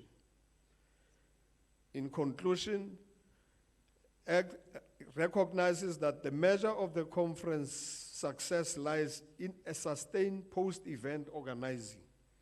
We commit to building grassroots structures throughout the country, participating in thematic working groups on the solidarity economy and macroeconomic alternative, strengthening our internal anti-corruption mechanisms to ensure we remain credible alternatives. You must remember, and this is what the Cubans also said to us, when they realize that you are almost there, you are changing the lives of our people and the country, they're going to come with this label, corruption. And that's what they did to Lula. When it happened to Zuma, our eyes were closed. They're going to do it with many of the leaders as the struggle intensified. So we want to say, and it's nice to see, I was just asking Chris, Professor Madikane there, how long did it take you, and what made you to become a professor? And I said, Comrade Soli, all the professors I know during the years of struggle immediately got freedom. They became professors at various universities. And I now understand why. Because you remember that history of, Malema is not here, will remember that history of the cabal. Look at that history, flashback, read, understand, and check what is happening today. Where is Winnie Mandela? Where is Chris Hani? Where is Oliver Tambo? Where is Sobukwe? Where is Biko?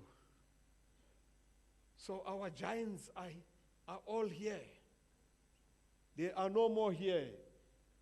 Chris Hani is not here, Comrade Soli. Joe Slovo is not here, but you are here. And the South African Communist Party is here. Azapo, our leader, Biko, is not here, but you are there, Comrade Nelvis. PAC, Comrade Jeki, Sobukwe is not here. And that's why we continue saying, long live the undying spirit of these heroes and heroines of our struggle. And those were some of the people who were never recognized. You will never even one day hear the voice of Sobukwe because it was so deliberate.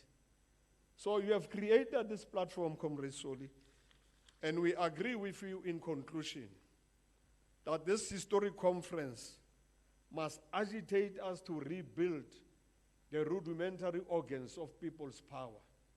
The time is now. There is no time for competition.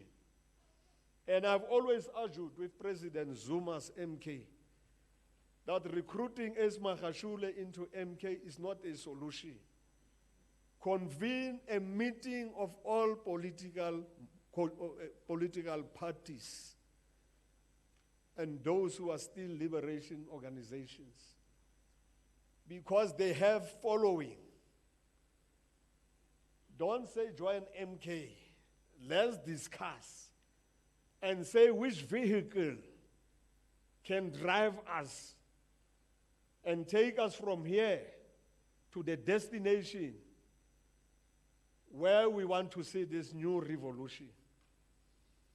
And if that is the case, the name is not important. When I decided to leave the ANC, I consulted my ancestors. I consulted churches, and they said, "Are you sure you want to leave this movement?" They said, "No, it's not easy. You shouldn't leave." I went to them again. They said, "No, the name is not important." What is the name? ANC. It's not important. The objectives and the ideals which the ANC fought for, are you still for those ideals and objectives? I said, yes. They said, forget the name, continue with the struggle for what the ANC was actually fighting for. So I'm just saying, Comrade Soli, you remember when our Secretary General, maybe it's not a secret, the Communist Party came to the ANC leadership, the National Working Committee, the official, the council of the top leadership of the party and COSATU. And the SACP said, let's take this treasury document, page by page, page 1, page 6, page 63. You are quoting IMF and World Bank verbatim. This is not your document, ANC. Here I said, hey, these guys can research, man. It's a real story. It's a real story. And that's how things were privatized. And that's how things are being privatized. And at some stage, they call it corporatization. They change names and all that. So the class project still continuing. So Soli and the SACP, at the right time, history will say, you have done well for the poor of the poorest, for the working class. Don't give up. We support this historic conference of the left. I hope when we get out here, it's not about me as Makhashule, I still want to be a leader. I have led. I can be an organizer and mobilizer of our people. And other leaders can lead. There are leaders who have been principled. Azapo has stayed principled. It has not been bought by money. PAC remained principled. I don't know what made them to join the GNU. But engagement and persuasion is what we should actually do all the time. We should not label people. We must go to them and call them and sit down and discuss. Because before the formation of Umkhonto Wesizwe, the PAC, Azapo, ourselves, Tony Engeni, Godi, EFF, UDM, we met 6 times. And we agreed that we need a patriotic front. It was just close to elections. Carl Niehaus. After elections, when we discussed yesterday with our party leaders, they said you must tell that conference that election outcomes are not permanent. You can go to parliament and have 100 members. The next election you can have 2. So you're not coming here to say, hey, we have numbers in parliament, our voice must be stronger. You know, during those discussions, EFF said to us, Hey, President Zuma, you must join us. And we said, "Yo." And he said, Ace, this party of yours is yesterday. We are so many in parliament. You know, to have money, elections want money. You're going to see it as SACP. Because you are not captured. You're not captured. You are going to contest with people with billions of rands. I was Secretary General of the ANC. We printed 9 million T-shirts in 2012, in 2019. If you're going to contest here, you don't have money for 200 million. You may actually just print as SACP 50,000 T-shirts.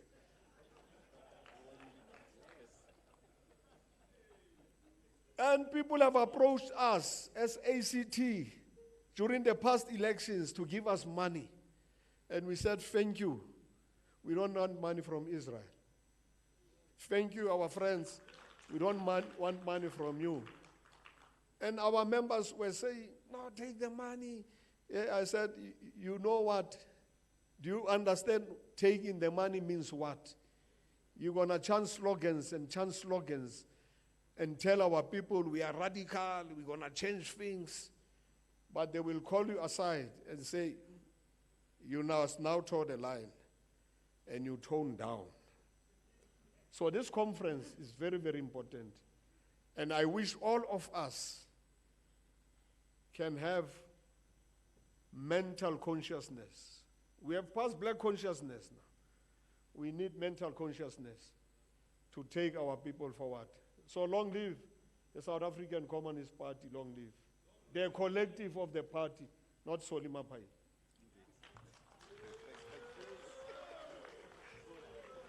Amandla. Thanks very much, Comrade Ace. And yeah, those secrets that you revealed here. Some people said they will write them in the books.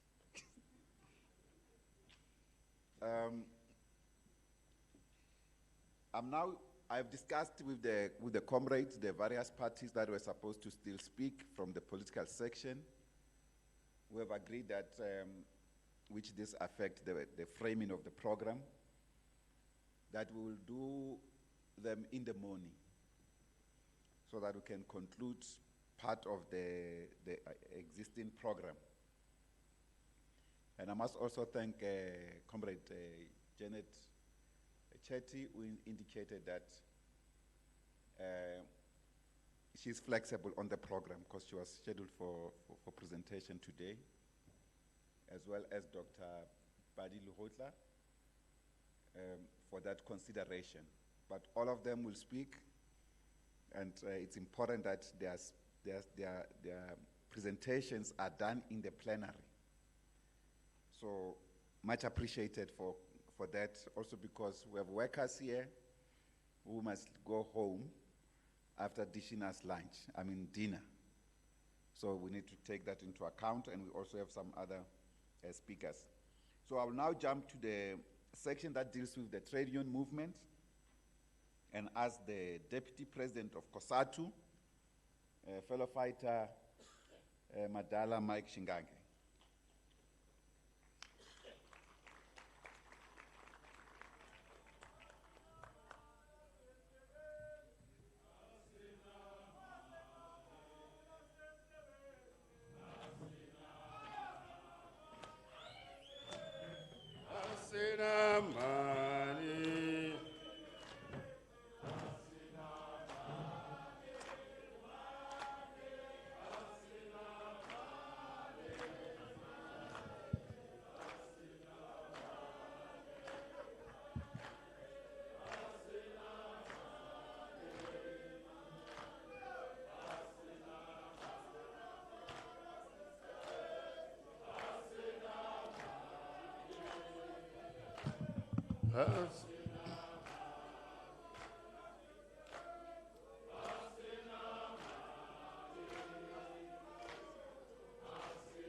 Imali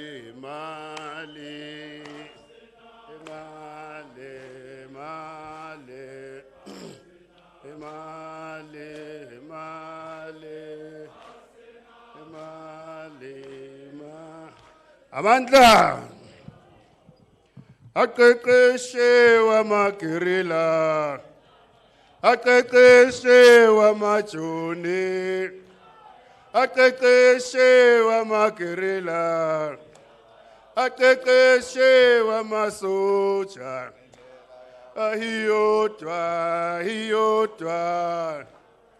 Hiyodwa isocialism. Hiyodwa irevolution. Aqeqeshi wamagirila. Aqeqeshi wamakomanise. Aqeqeshi wamagirila. Aqeqeshi wamajoni. Oh hiyodwa isocialism. Oh hiyodwa irevolution. Aqeqeshi wamagirila. Aqeqeshi wamasoja. Aqeqeshi wamagirila. Aqeqeshi wamajoni. Oh hiyodwa irevolution. Oh hiyodwa amandla. Aluta, all power, matla, forward to socialism, forward, down with capitalism, down. Comrade Program Director, the General Secretary of South African Communist Party, the real fighter, Africa Mapaela. Thank you very much for affording the Congress of South African Trade Union to be part and make a contribution to this historic conference of the left. It is either one person from the steering committee was writing speeches for most of the speakers who spoke here, notable from yourself, the CIC, and few other comrades, or it's indeed a convergence of the left ideas that propelled every speaker to write and read from the same text. And as a result, we will forward our speech that is written for printing and archiving without going through it, because we will obviously be quoting the same statistics about the unemployment, the geopolitics, and so on, something that has been repeated here. So we're not here to compete about that. We just want to emphasize a few things. The first one being to welcome and commend the Communist Party for courageous acting of convening this conference of the left. I'm saying courageous because it has not been easy. We have been watching, we've been following. And we're saying this is historic and long overdue, comrades, because of that which is confronting the left, society in large, but the working class in particular. We are workers, and we are the ones who suffer when the organizations of the left, the organization of the working class are fragmented, are disjointed, and frankly are divided for no reason at all. The workers and their families and their communities are the ones who are at the receiving end of uncoordinated left agenda, disjointed and disunited the working class formations. So we welcome this meeting very much so. The world, and South Africa in particular, is a class-divided society. No decision, no action that is class neutral. No policy formulation, no legislation that is passed by parliament or provincial legislatures or municipal councils that is class neutral. or that is not affect one class negatively and affirms the supremacy of another class. Because the history of all human development or societal development is a history of a class struggle. Therefore, the forces of the left must identify themselves, must come together, they must identify the class agenda, and they must identify the common objectives, and they must identify a revolutionary agenda to achieve their objectives. And that is why, as COSATU, we welcome the convergence of the class forces that are here. You don't have to be conscious that you are a working class. You don't have to be conscious that you are on the left side of a class-divided society. But you must be sure or be rest assured that the fact that you need to work, sell your labor in order to survive, that the fact that you don't own the means of production, that you are a victim subjected to the decisions of the elite pact, political elite, religious elite, business elite, and so on and so on. It means you occupy the left side of a class-divided society. So the choice you make, the meeting you occupy, the decisions you make, the associations you form are supposed to inform your class position and your class interest. Coming to the conference of the left to try and find solutions for the problems that are bedeviling our country, particularly the working class, is in itself a class choice and a class decision. So even if you were not sure whether the people you are going to meet in this meeting are left, or they are more left than you, or you are more left than them, whether you were not sure whether you yourself you are a left or not, but you have taken a correct class decision. So are those who decided to boycott and not wanted to come. It is not a class-neutral position they have taken. It is class decision, because nothing is class-neutral in the world. Nothing is class-neutral in this country. So the decision to come here and the decision not to come, it is a class position. Because there can be no development in any country without a class struggle.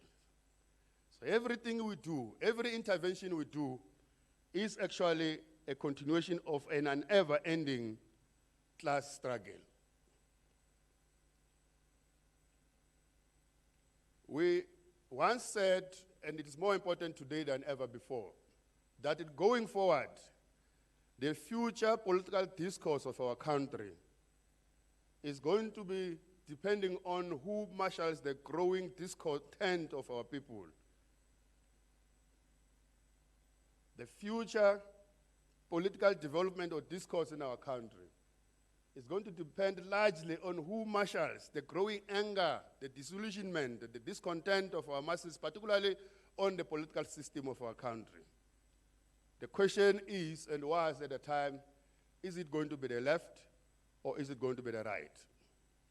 The reality is, the masses of our people are growingly discontent, disillusioned, disconnected, distrusting the political system of our country. They're not happy with everything or most of the things that are taking place in our country. That is why more and more organizations of our people are leading themselves. Because they don't trust the existing political systems. They don't come to you to lead them in a march anymore. They lead themselves. You wake up in the morning, you see there's a march at the door front of your house. Why? Because more and more of our people are feeling leaderless. They are looking for alternative. They are discontent. The current political arrangement doesn't assist them. For the country to move forward, and those are working class communities. Those are working class people. For the country to move forward and for those people's crises and grievances to be listened to, somebody needed to marshal them. Is it going to be the left forces or the right-wing forces? Because the right-wing forces are taking advantage of our people. Helen Zille is swimming in the potholes here. And people who always go through that pothole, they will think she's a solution to our people. But we know what she stands for. We know her agenda, she's right-wing. But the workers and the people who don't have water, who don't have tar roads, they will follow a populist and a right-wing agenda. So we are in the struggle, comrades, between the left and the right, to marshal and harness and direct and lead the growing discontent of our people. The right-wing are organizing themselves. They are entering our townships. They are contesting us as the working class organizations. They are taking charge of the grievances of our people, and they are taking our people away from us. Therefore, this conference of the left must resolve to coordinate the struggle for the working class, to coordinate the anger and the discontent of our people as the left. Otherwise, comrade, it's not a secret that we are contested by NGOs that are right-wing funded, that are imperialist funded. They come into our community purporting to be speaking for our people. They have some matches, they find some project, but the reality is that they want to dispose the working class from the helm of persecuting the National Democratic Revolution. And if we ourselves are not coordinated, they will occupy the space because they are an alternative between the existing political system and us as the left. And then they come in between and then presenting themselves as alternatives. So that's why, comrades, we're coming here to support that the left must take its political space. Ours, it is not about the political party we belong to or the political party we agree or disagree with. It's about the discontentment and the grievances of our people. COSATU wants to come in this conference of the left because we're a trade union and place demands. You are not a trade union worth of your salt if you can't place demands in any platform or any forum you get. We want to contribute, but we want to call upon this conference of the left and your organization to join COSATU on the cost of living campaign. The cost of living campaign that COSATU have declared that in the next month we will be on the street fighting against the unaffordable transport cost. Before the war of Israel, USA, and Iran began, the workers, 40% of the workers' salary was spent on road, from home to work, 40%. We're not yet sure now, Comrade Tengu, where it is after the war, 3 months down the line. But basically, before the war, it was 40% of each worker's salary that he was spending on transport because of the fuel that is unaffordable in this country. That culminates in the expensive food, electricity or energy in general, health. We're in court every day trying to defend the national health insurance because the cost of health in this country is unaffordable to the working class communities. An elderly can't afford. The unemployed can't afford. The employed, they can't afford because our health is privatized. Comrades, cheers. 30 years into democracy, almost 20 years having fought for national health insurance, we continue to give license for private health, hospitals instead of building public hospitals. We give license, we fund new private hospitals every day. And then the debate for those who are against the national health insurance is, can you fix the public hospitals first? But they take our money, including the PIC money, they build private hospitals. And the budget, 80% of our budget is going to them. This is what COSATU is going to the street for, and is calling upon the organizations here. Because we have come here, comrade, to determine the working class agenda, isn't it? We have not come here to to demonstrate how much do we know the problem of South Africa, or how much can we articulate the problems for the working class. We have said we have come here to develop the revolutionary agenda for the working class. We are saying on the table, the revolutionary agenda is that in June, COSATU is on the street against the cost of living campaign. We want the left to be on the street with the federation. That is when we are going to see whether we belong to one another or not, by the way. Because if we are not there, we may not be sure whether we belong to one another if we can't play solidarity with another at that critical moment. We are on the street, comrades, to demand land accessibility. Majority of workers, including the so-called middle class, can't afford to have houses because they are too poor to get the loans from the banks. They are too rich because they work to get RDPs, but they don't have land. They can't even build a decent house even if they have money because they don't have land. We're therefore campaigning for the land accessibility. We want to defend the right for South African citizens to have water, because water is about to be privatized, comrades. Not alone the fact that they are not accessible now, they are not there, but very soon they are going to be privatized. And we are here, we are watching, we know it, we see it, we talk about it, but it is going. What is going? In our presence. Now, workers have been retrenched, comrades, on a daily basis. Where's Brasox? We just come from a meeting here with Sakao and the Minister of Labor. Over 2,000 workers are going to be retrenched by Pick and Pay. I'm sure the General Secretary of NUMSA is going to speak. ArcelorMittal is closing, and workers have been retrenched in the mining and construction and the metal sector. Partly because of the energy unaffordability to do business, but partly because it's in the nature of capital to maximize the profit and lower the cost of doing business.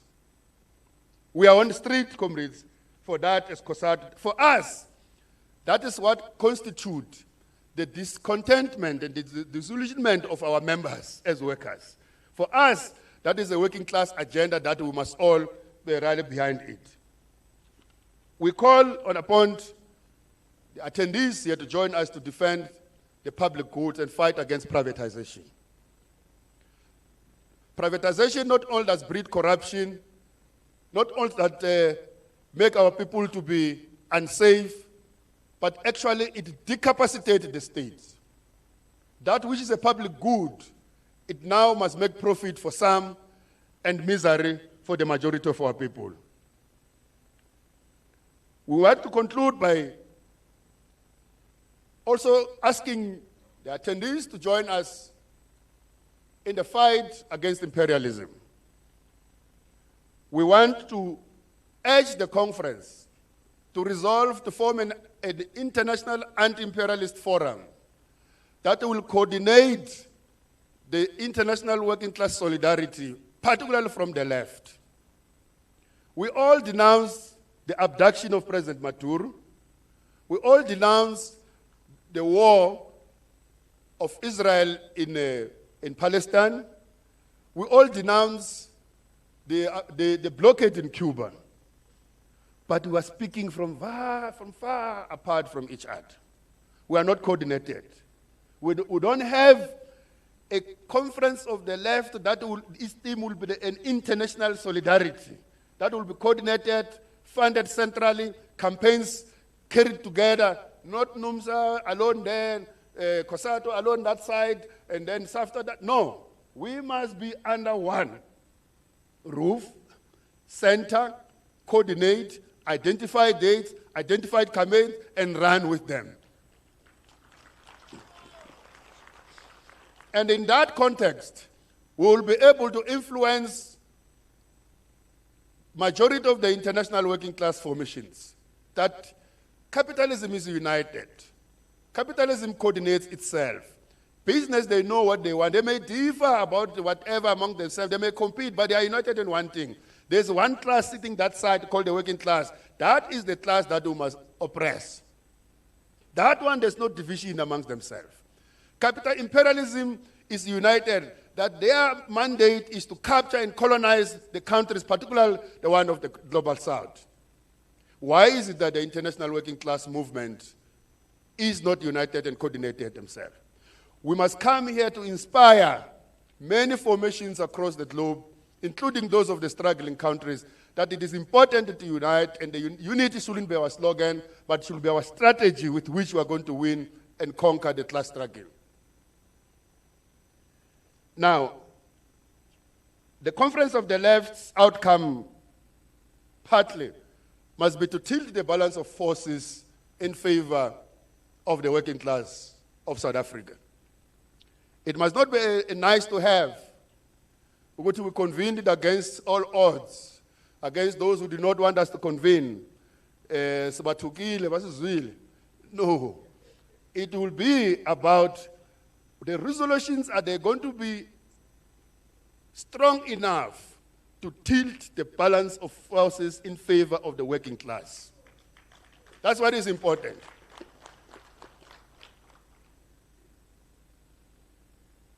Being left, because there's a debate about, are those people who are in there left or not? Well, I may not be sure whether I'm left myself or not. And we can take the next 7 years debating who is left and who is not left. We will never resolve that matter. If we want a perfect formula and the criteria of ticking the box, this is left, this is the middle left, this is far left, we will never have the coming together of the formations of the working class organizations to resolve the problem. And this is where capitalism wants us to be. They want us to keep on debating amongst ourselves whether we are left enough now or not, while they move and they trample on the rights and the livelihood of our people. So we need to, we will shortlist ourselves by actions, by conduct, by conviction, bit by bit as we go along. We will build this aircraft while we're flying it. We don't have to perfect it while it's there. We will perfect it while it's on air. And we'll have got no luxury. We'll have no luxury but to perfect it, because if we don't perfect it, we will crash and we'll perish. We must build the aircraft while on air. Comrade Soli and everybody here, we don't have a luxury of 5 years down the line or in the history of our country to say, is somebody else to blame for things to have gone wrong in the country? We don't. We are called leaders, all of us are there. What are we leading? What are we leading our people to? What are we leading for? If we can't be the one who seized with a historical mission to find solution for our problem, who else must do that? So we are not those of who are going to say, no, ababantu country yet, nani gupi. Because nani ngahlala ngekhaya, nani khokhela, man phethe umbhobho every day nikhuluma, every day benikhuluma in. When things go wrong like this, when you are there. So we are the current generation of the leaders of our people that must ultimately be known of having tried to find solution for the problems of our country. And that's a call for COSATU comrades to say, also being left is not only about ideology. It's about the position you occupy in a class-divided society. No more left, but more left, no more I believe ideology, but more left, That's how you are going to live all your life. We will conscientize one another here. There are many things that we agree and a few that we disagree with. It doesn't mean that we agree here on many of the things that we are saying here. But there are almost 80% that we are agreeing with. The problem we're going to have as I sit down is to think that it is only when the SACP convene that we are in the correct meeting. Or only when MK convenes that we are in the correct meeting. Therefore, I cannot go. Or only when NUMSA convenes that we are in the correct meeting. We are going to continue fighting about who convenes and who doesn't convene. Whereas, in Ngola, Iyakuba. Comrade, we will call you as COSATU. We have a Congress and the Central Executive Committee decision to call the Conference of the Left. But we are contested in the space by NGOs. The more these gatherings, the better for us. A once-off gathering like this will not assist to change the mindset of society, will not assist to tilt the balance of forces of our people. The more gatherings like this happen, the better. So the next one, you are coming to the Congress of South African Trade Unions. All of you are invited. Amandla, thank you very much.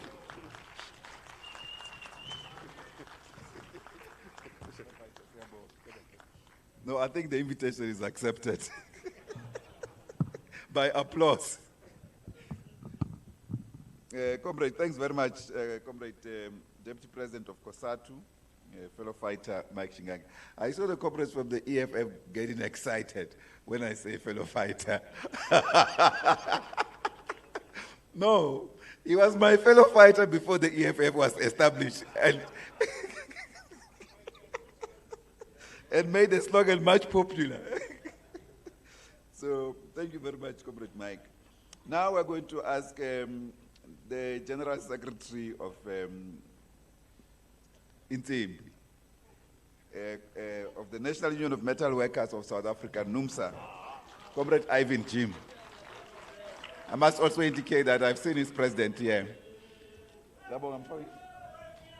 This man, wait, with the song, before. It's very important, that song, but just to say, some years ago we had agreed on conference on socialism with NUMSA. I think I said a conference of the left. This thing must transit to conference on socialism. So, Comrade Ivan Jim.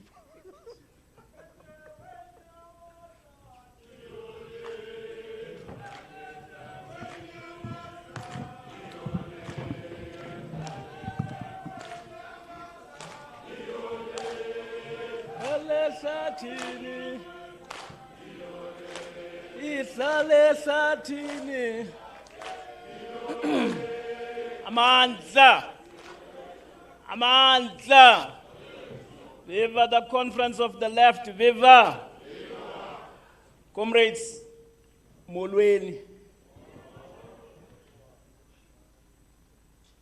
I do want to take this moment on behalf of the National Union of Metal Workers of South Africa to thank all comrades who gave us umkhabulo during the course of the day. I think that we will not leave here being the same. I think that the privilege of being invited and be given a platform, all of us to talk, it is not just to advance, it is also about to listen and to internalize a couple of things that were fundamentally said by many comrades, starting from Comrade Malema and Comrade Soli. And I do want to focus so that I don't stand between yourselves and the dinner, because that will be a contradiction. And I must preface my input by the NUMSA preamble, which propelled us as a union to be here today. And I think that the challenges of the unity of the left and the working class, when NUMSA name is being mentioned, they don't need to be repeated. We know that we've always had these challenges. But the working class is the only class capable of carrying the revolution to its logical conclusion. For simple reason, because it is the most oppressed, it is the most exploited, it is robbed broad daylight of its labor surplus value.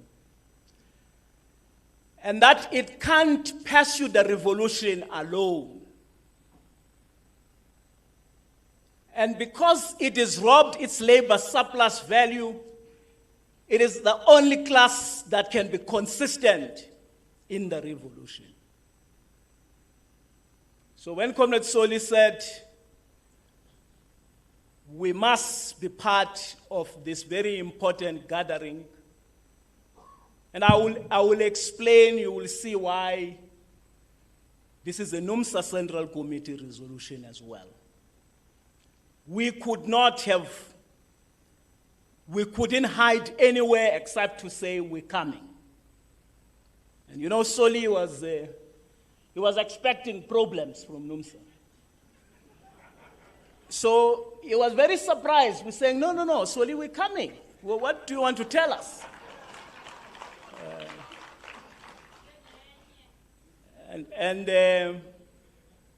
Which is why it was important before we come here, we had to issue a statement to tell the metal workers that we are attending this conference. We're not hiding.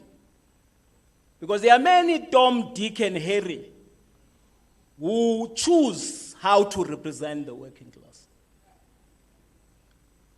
So one of the propelling things that made us to be here is this preamble. It says, we, the members of the National Union of Metal Workers of South Africa, firmly commit ourselves to a united South Africa, free of oppression and economic exploitation.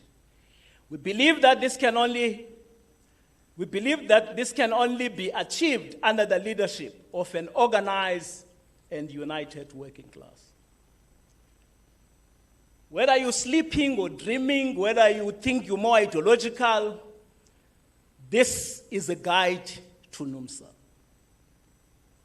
Our participation in this conference and its processes must be understood in terms of our quest as set out in our constitution, resolutions and decisions, always to work to unite the working class in South Africa and throughout the world for the attainment of socialism in a long journey towards communism, a society organized on the basis of the principle from each according to its ability, to each according to its needs.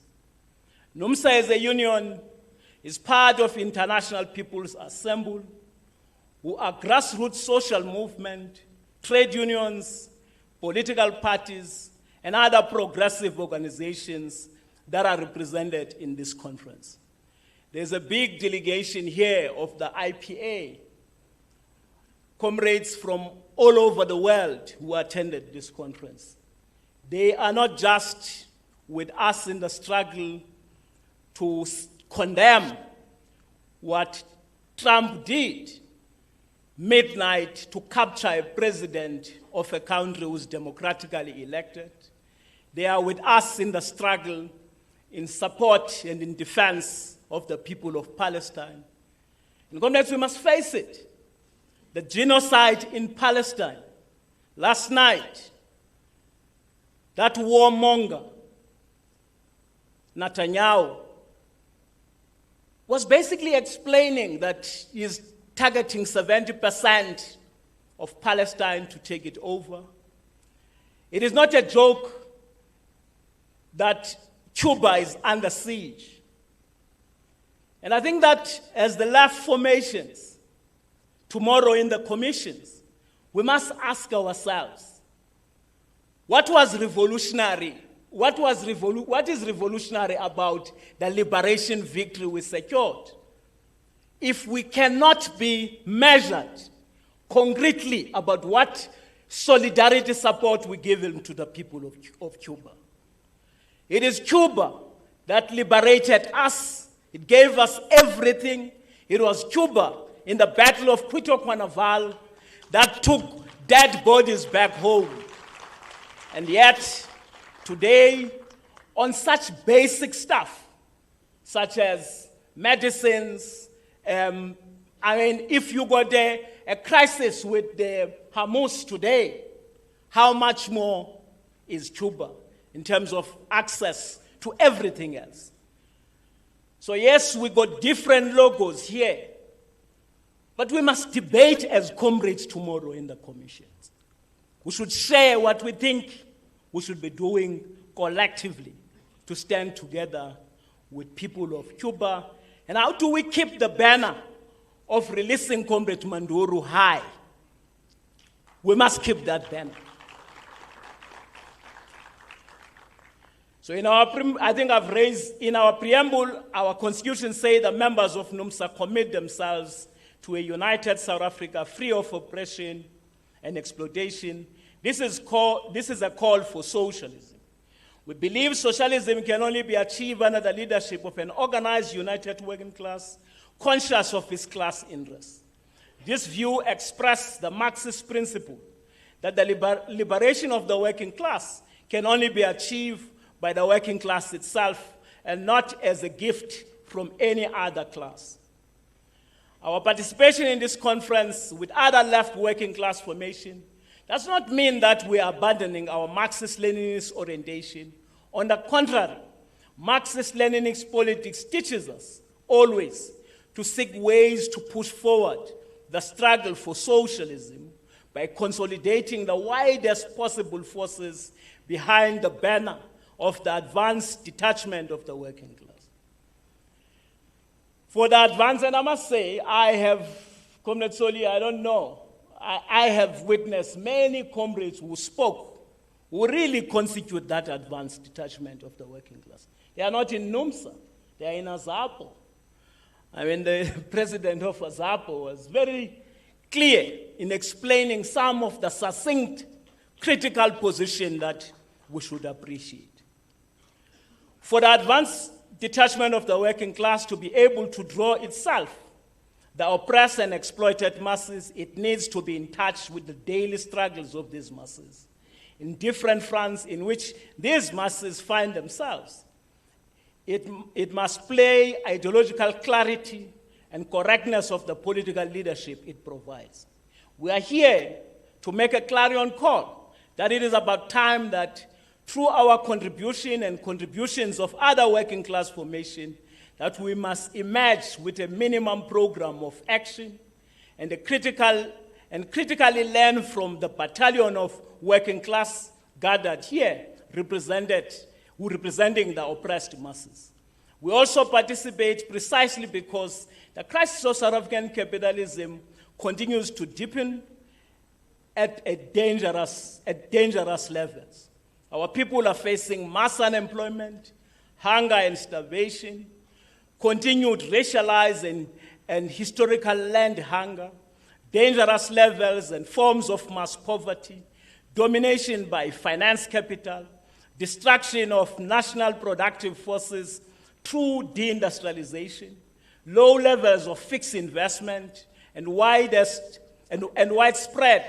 capacity underutilization, dependency on imperialist finance and global value chains, the decay of social fabric in working class communities, and disintegration of solidarity structures, and the growth of reactionary and neoliberal fascist politics among sections of the disparate masses. Under these conditions, any progressive force in society cannot isolate itself from the sections of the working class and oppressed masses who are engaged in broader terrain of struggle, who are represented in this gathering of the left, to seek a program of action to address the capitalist crisis in South Africa. We are clear that unity efforts are not easy. They are not perfect. Even our host, the SACP, has acknowledged on many occasions that it is not perfect. None of our organization can claim perfection. Nevertheless, while acknowledging our weaknesses as the left, we remain firm and resolute that only the working class in alliance with broader range of oppressed working people is the most capable and consistent class to carry out and lead the socialist struggle. We wish to thank the SACP for courageous effort to invite even those among us who differ in significant ways to its approach to the working class struggles. We enter this process guided by our hard-won Marxist-Leninist perspective to agitate and to strengthen the left forces to advance the principle of working class leadership, anti-imperialism, socialism, proletarian internationalism, unity in action where possible, ideological struggle where necessary. We recognize the concrete realities of the fragmentation of progressive forces, The ideological confusion within society, which is caused by the vicious capitalist system and imperialism as a result of weaknesses of organized working class structures. The rise of right-wing and neo-fascist populism and deepening mass working class social despair. Under such conditions, we should spare no effort to unite as organs of the working class. The organization we lead belong to the working class and not to us as individuals. These are treasures brought about by the hard and very long struggles of the working class. Blood was shed for these organizations to exist. We cannot therefore use them as platform to enter into competition to sing revolutionary phrases or to express our personal egos, instead of getting down to the task of hammering our practical program of action to resolve the hardships that the working class find itself in, and to deal decisively with the right-wing consolidation that is crystallized in our country. It was interesting to read the DA perspective of this conference. It's funny that they say everything else about how this conference will achieve nothing, but they continue to write about it. It's interesting. And secondly, then the next layer of what they focus on, they don't spare the ANC, which they are in a government of national unity on. And I think that we should warn everybody, including the African National Congress, that all of us, we organize the working class. And the working class that is under the banner of the ANC is not different to the working class that is in the banner of the EFF or any other political party. And therefore, this question of respecting each other and being humble is a moment because we must defend the revolution. More so because we understand DA as but nothing but political axis of the class that oppress and exploit the working class.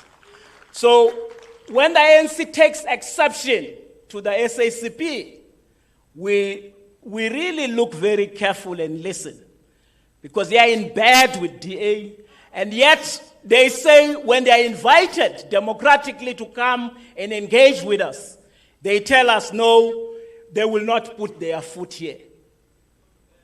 So the last time I was once engaged with Soli in the CC,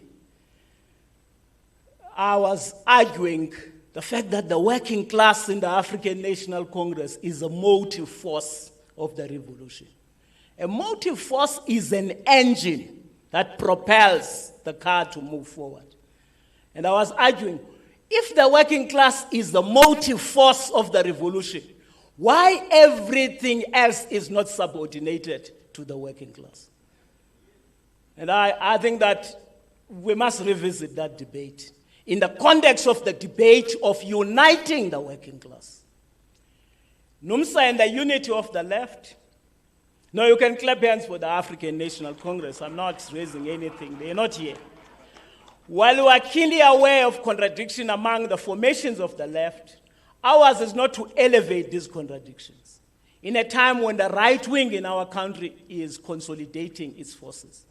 The decision by the SACP to initiate the process to unite the left forces, whilst at the same time fully respecting and treating us as equals, all organizations gathered here represent political maturity. It also represents the kind of humility which we should also acknowledge. We seriously hope that this approach to left politics will endure and stand out as a permanent example of how we should relate as the left forces. We view this conference as a launching pad of series of processes of serious engagement within the organizations of the working class. For NUMSA, we are not participating here from a neutral standpoint. Our Central Committee has mandated us to invite all of you to a political colloquium. So you are invited. We think that there is a possibility of doing very good today and consolidating. If there's anything that we have not done right, we think the next colloquium that NUMSA is inviting you on is going to be a proper platform where we really consolidate moving forward, where even such process and platforms must consolidate concretization of revolutionary agenda that must be pursued by the working class through class struggle as the only guarantee for fundamental change. We are a funny union that really internalized what Lenin said, that what you have not won in the base, which is the economy, you cannot win it in superstructure, which is politics. NUMSA is a trade union, though. We are a mass working class organization, which through intense political education and ideological struggle adopted an ideological orientation that is Marxist-Leninist. But when we recruit workers, which we do as our duty and business, we don't say, join NUMSA. What is your level of consciousness?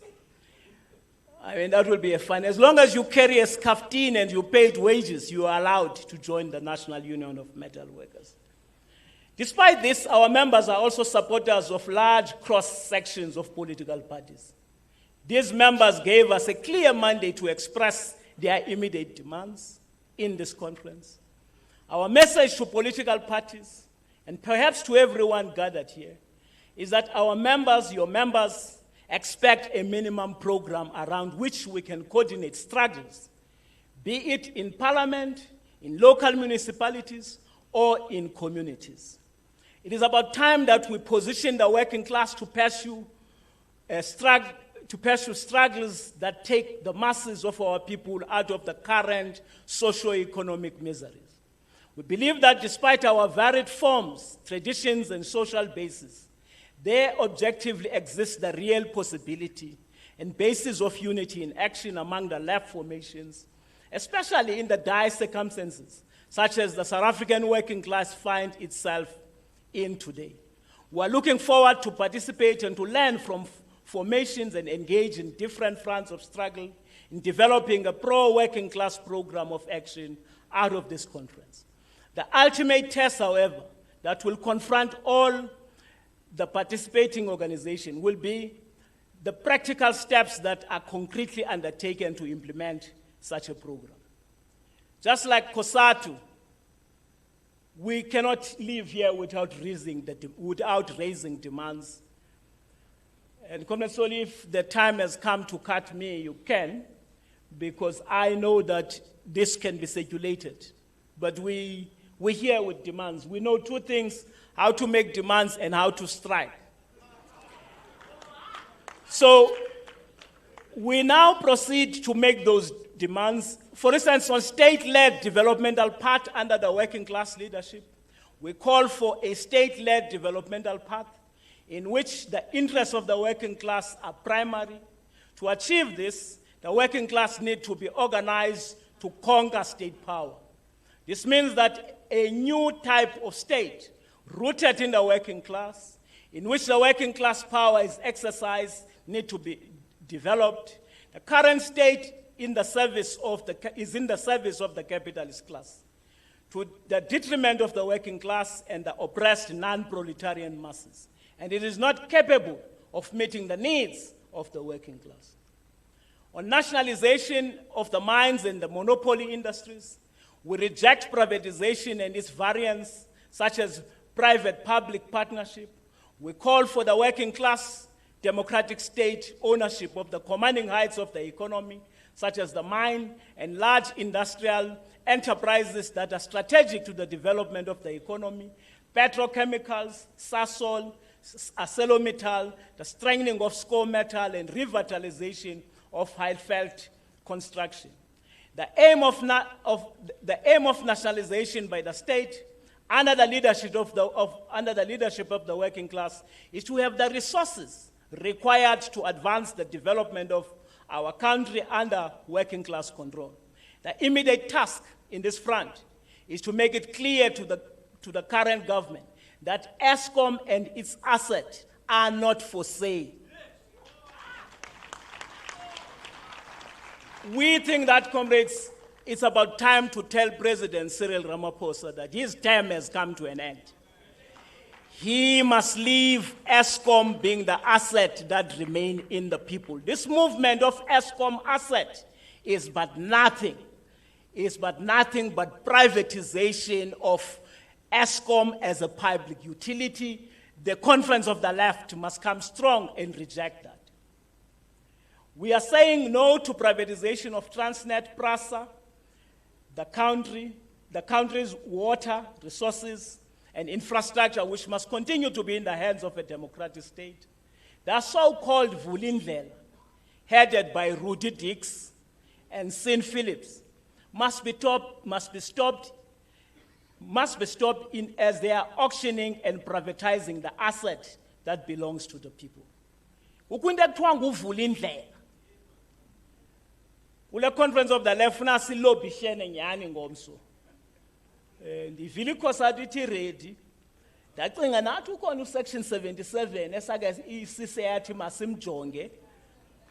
Kuzofuneka nyani si-embark on a rolling mass action.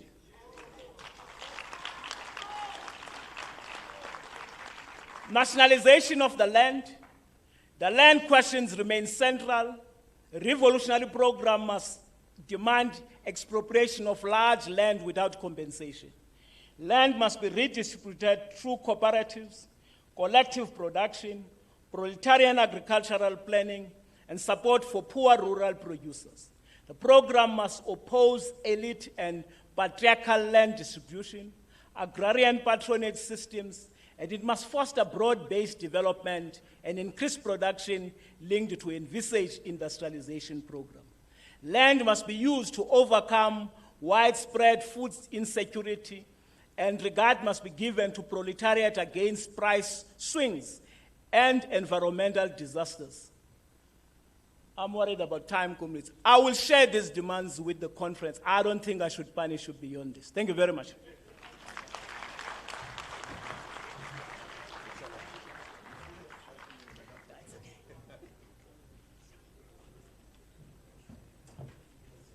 Yeah, I appreciate this consideration, Comrade Jim. You still had 5 minutes to finish your notes, but much appreciated, and thank you very much. Viva NUMSA! Yeah, thank you very much. Comrades, who's that at the corner there? Is that Dinga? Yeah, I see that you have got a dear friend of mine. I haven't had the time to see him or greet him except from here. VJ, Prof. Welcome, special welcome. More hugs. I'll greet all the comrades. They will be introduced properly as the time goes on. We're now going to ask the popular struggles and movements, and start with the South African National Civic Organization, SANCO, Deputy President, Comrade Lucky Muloi. And I must say, Comrade Deputy President, you brought the entire team. You are hot. Your delegation is strong. Thank you very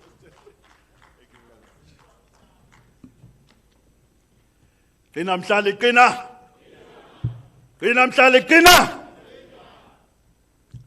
If you were in doubt by any means of this expression I've just made,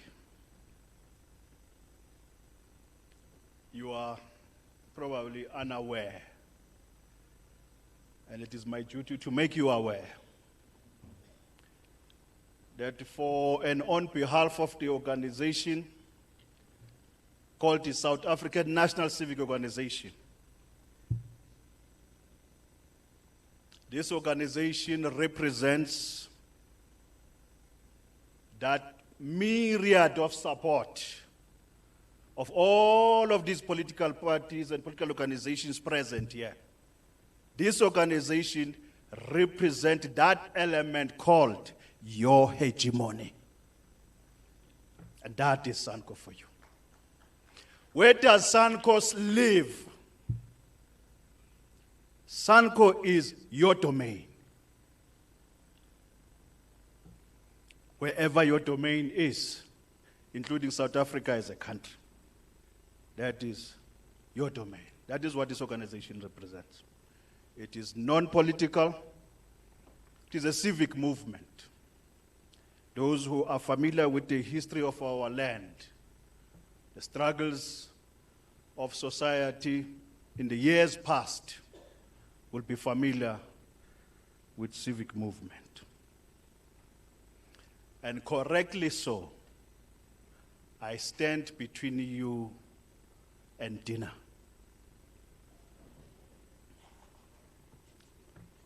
Because we represent all of you. I am therefore happy to be present in this distinguished combination of intelligentsia, political organizations, formations of all kinds, including those who can calculate numerically what it took all of us to agree in numbers terms. Because some of you are statisticians of note. Allow me therefore, comrades, to say, why did SANCO agree to participate in this conference? It agreed to participate in this conference having asked a question to the convener of the conference and the leader of the conference, Comrade Solima Paila, and SACP during our bilateral, as to what is the theme of this conference. And we asked that question as if to say it was a very silent question, but the answer was very broad. It is to reflect on the crisis of capitalism in South Africa and the task of the left in that crisis. Now, we are a civic organization unbothered about whether you are left, center-left, ultra-left, brutal left, or short left. As long as you are orientated in the left, you represent the interest of the masses of the people whom we represent. The crisis they face every day in the streets, in their homes, in their workplaces, and therefore we agree with you. Yes, individually as leadership, present here, led by the First Deputy President, the General Secretary, the National Chairperson, and myself. The whole organization, intelligentsia, is here. And none is contested about that. Therefore, in advance, we agree to the invitation by COSATU to another conference of the left. Similarly, we have already agreed with NUMSA to the colloquial political invitation that comes. Maybe in the future we will all ask, who else remain in the left that is not self-inviting to these events? Allow me therefore, comrades, to very much in brief to state the following. That indeed we agree that South Africa finds itself at a defining historical moment more than 3 decades into our democracy. In which millions of our people continue to live under conditions that are unacceptable to all of us. To all of us. But part of that too is a deduction of others who have progressed with that amount of prosperity that others continue to see and to touch. But there are millions of others that remain behind that must yet need to be uprooted from poverty, unemployment, inequality, and other social exclusions that communities are frustrated by. And in the main, the young people are the ones that are continually becoming a production that remains behind in areas of unemployment, and they are forever faced with the challenges that embark with the collapsing of infrastructure and the shortage of economic opportunities that continue to enmass themselves. But why is it, therefore, according to SANCO, necessary to be in this conference?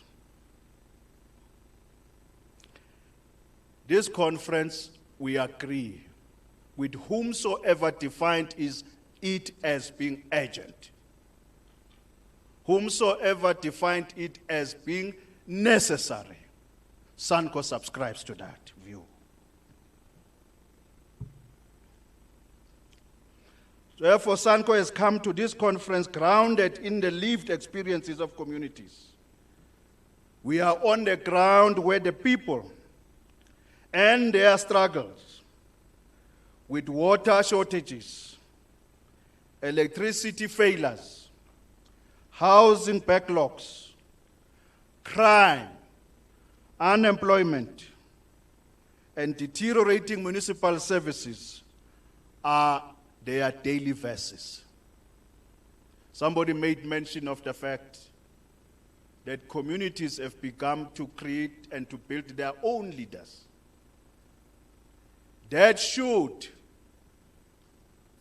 in reality, give rise to such a conglomerate of organizations to be much more concerned about their own fragmentations in the future. And if it is the objective of the conference of left organizations, formations, collectively, it should be that this should be the beginning of fragmentation of society as we know it, and a consolidated front that will lead and that will pull society together.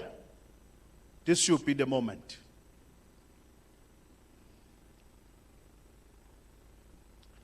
One day, it will become clear to all of us that even if, as we aspire for socialism, somebody was of the view that it must be characterized by the reality of who we are in the land, even if as we do, but that socialism must be able to distinguish itself to mean that life is individual. Similar to capitalism, it must be able finally, out of these efforts, be able to appreciate that life is social. These contradictions, and in the center, this is where SANCO believes that there is a need for a reflection as to how that bond is created for our society to prosper. I'm inclined to deviate a little from this script, mindful of the fact that I have said I stand between you and dinner. Because the conference continues tomorrow, because other conferences are coming, the message that I would have left behind today will be the content of the outcomes of the conference tomorrow. Thank you very much.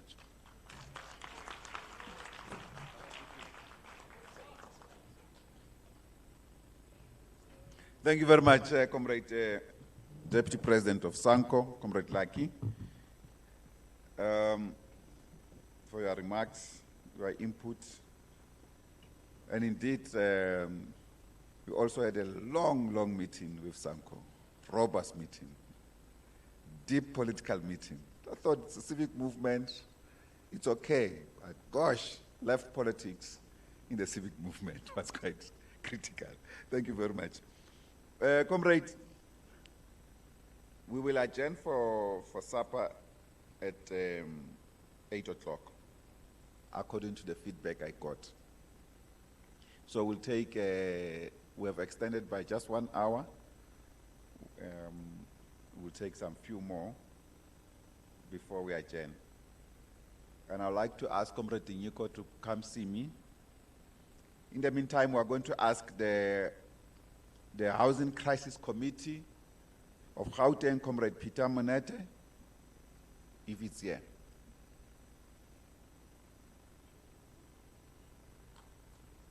Where's Comrade Peter? Keith.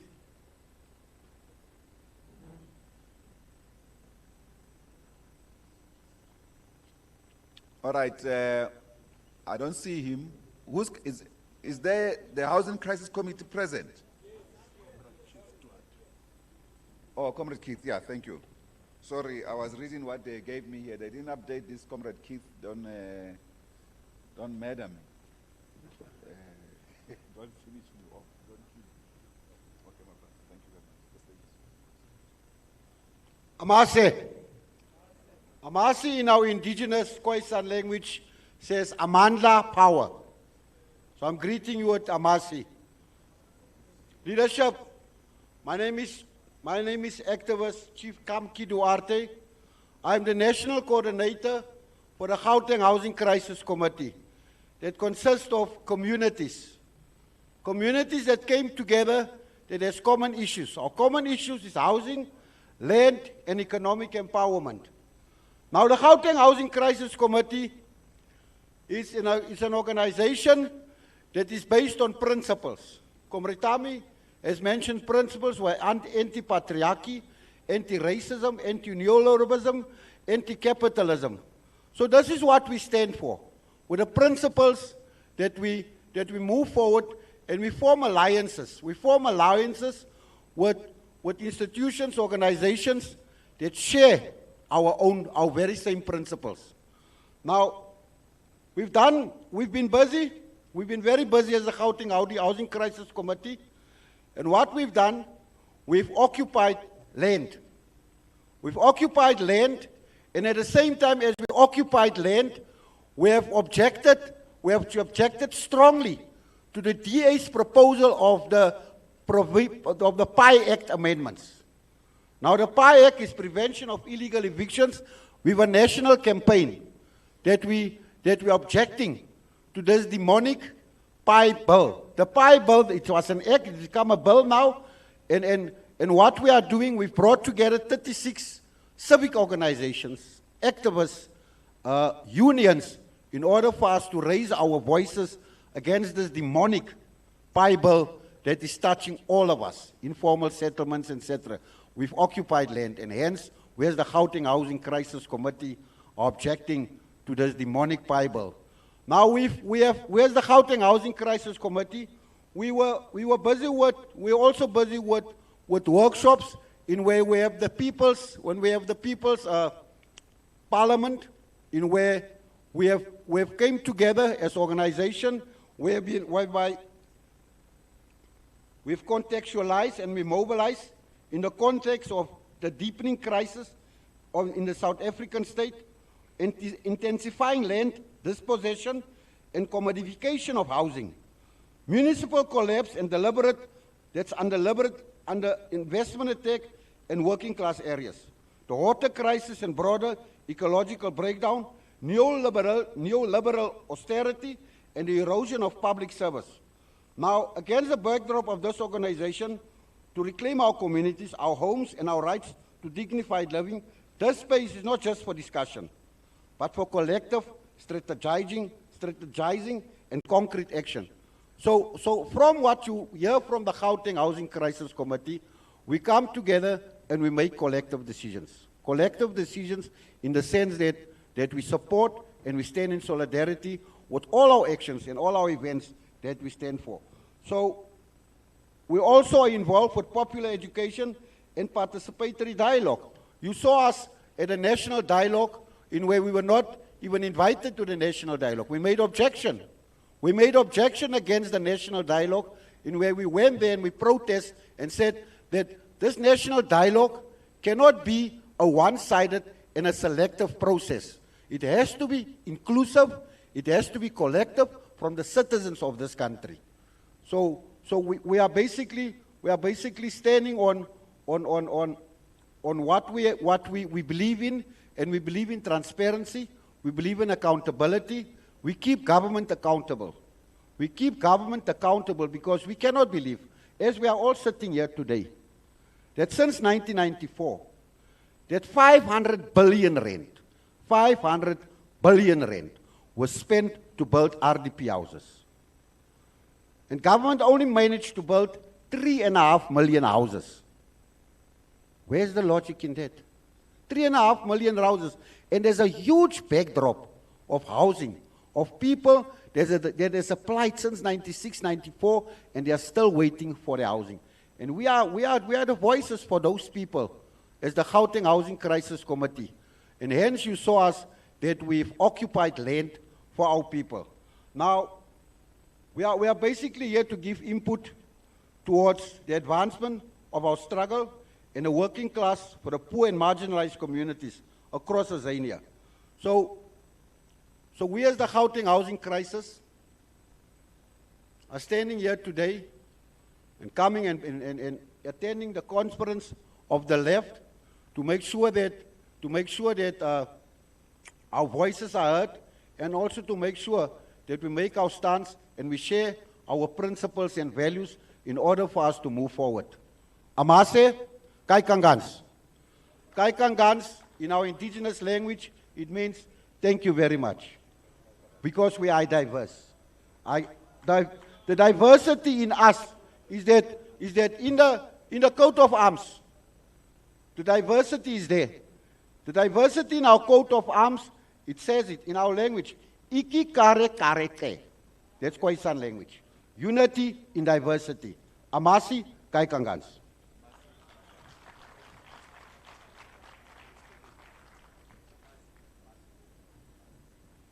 Amasi Kaikada. I got it right. No, thank you very much. Comrade, what did they say? Keith. Comrade Keith. Yeah, sorry. Thank you very much for that. Because I did not write his name here. I must say, put it on record as well. Now, comrades, we will ask comrade from the Assembly of the Unemployed, the General Secretary of the Assembly of Unemployed, Comrade Raymond Maseko, to come and address us. Comrade Raymond.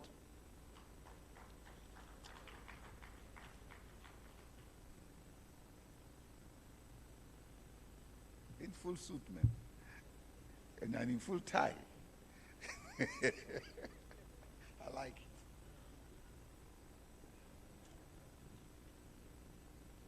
Oh, I'm not Comrade Maseko. I'm Khanedi Pule. Comrade Maseko is my secretary. Yes. About the tie, anyway, it's a funeral.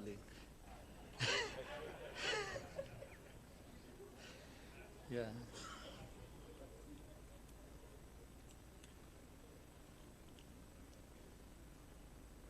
Program Director, leadership of the Conference of the Left, distinguished delegates, comrades and compatriots, allow me at the very outset to convey revolutionary greetings on behalf of the Unemployed People's Assembly. Let me first acknowledge the leadership and structures present here today. The Central Committee of the SACP, led by the Secretary General, Comrade Solima Paila. The leadership of the Economic Freedom Fighters, led by Commander-in-Chief, Comrade Julius Malema. The robbed MKP. leadership of Azanian People's Organization, the leadership of the Pan-Africanist Congress of Azania, Congress of South African Trade Union, South African National Civic Organization, our foreign dignitaries, all progressive formations, activists, community leaders, and delegates gathered here today. Comrades, we wish to express our profound appreciation as the unemployed for the invitation to participate in this historic conference of the left, convened by the South African Communist Party. This is an important indicator that this conference will go forward, continue to appreciate and recognize the voice and representation of unemployed people and their organizations. For the first time in the history of the democracy, the conveners of this conference of the left have come to the realizations that the voice and the representation of people and their organizations is of vital importance in our quest to truly defend the national democratic revolution.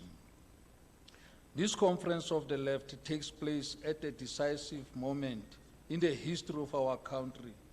South Africa continues to confront deepening unemployment, poverty, inequality, hunger, homelessness, and economic exclusion affecting millions of our people, particularly the working class, the unemployed, women, youth, informal traders, and marginalized communities.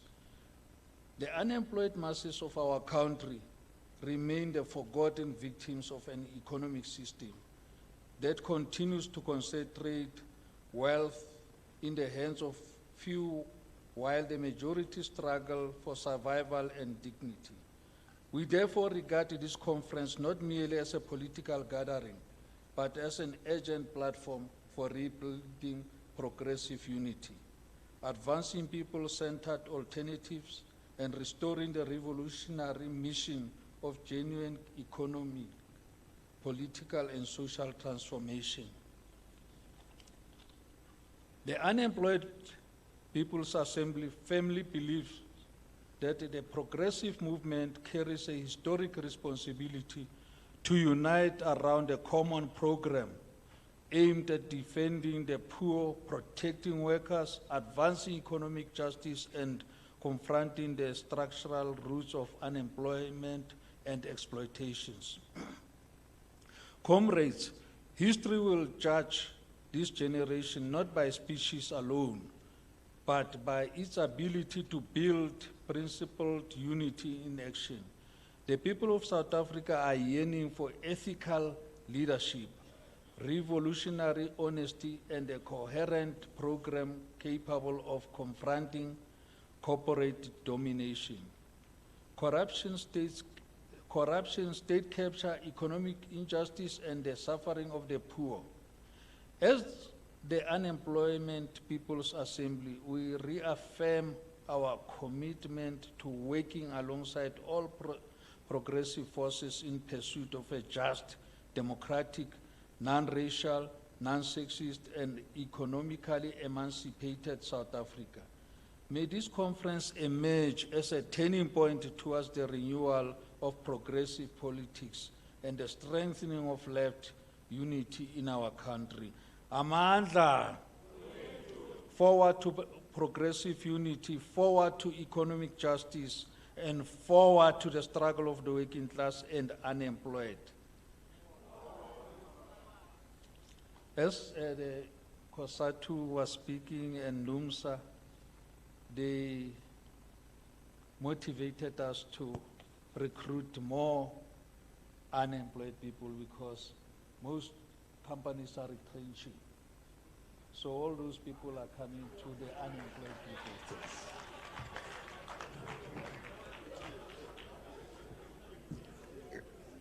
Thank you, Comrade Pule. Pule Mukhadeji is the national chairperson of the Unemployed People's Assembly. Thank you very much for your message and also for the engagement, long engagement we've had in preparation of this conference.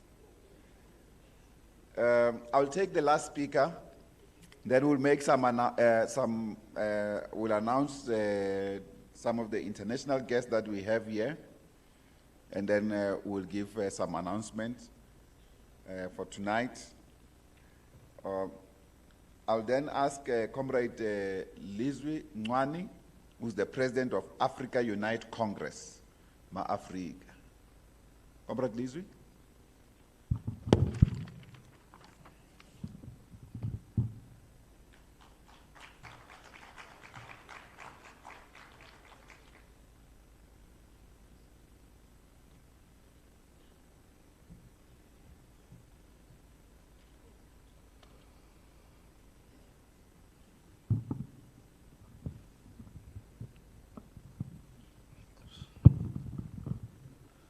Amandla.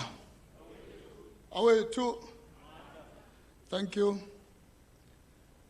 Chairperson and Director of the program of this conference of the left, leaders of political parties of the Republic of South African soil participating in this conference agenda, South African trade unions present, spiritual leaders of the religious formations, spiritual leaders of the traditional healers, members of the business, fraternity, and sorority, community, and civic movements leadership, members of other formations considerate of the leftist agenda, esteemed guests and members of the media houses, the enthusiastic, I salute you all, present and others in absentia, in the name of this gathering today. I am Lizwi Ncwane, the current president of Africa Unite Congress, also known as Ma-Africa.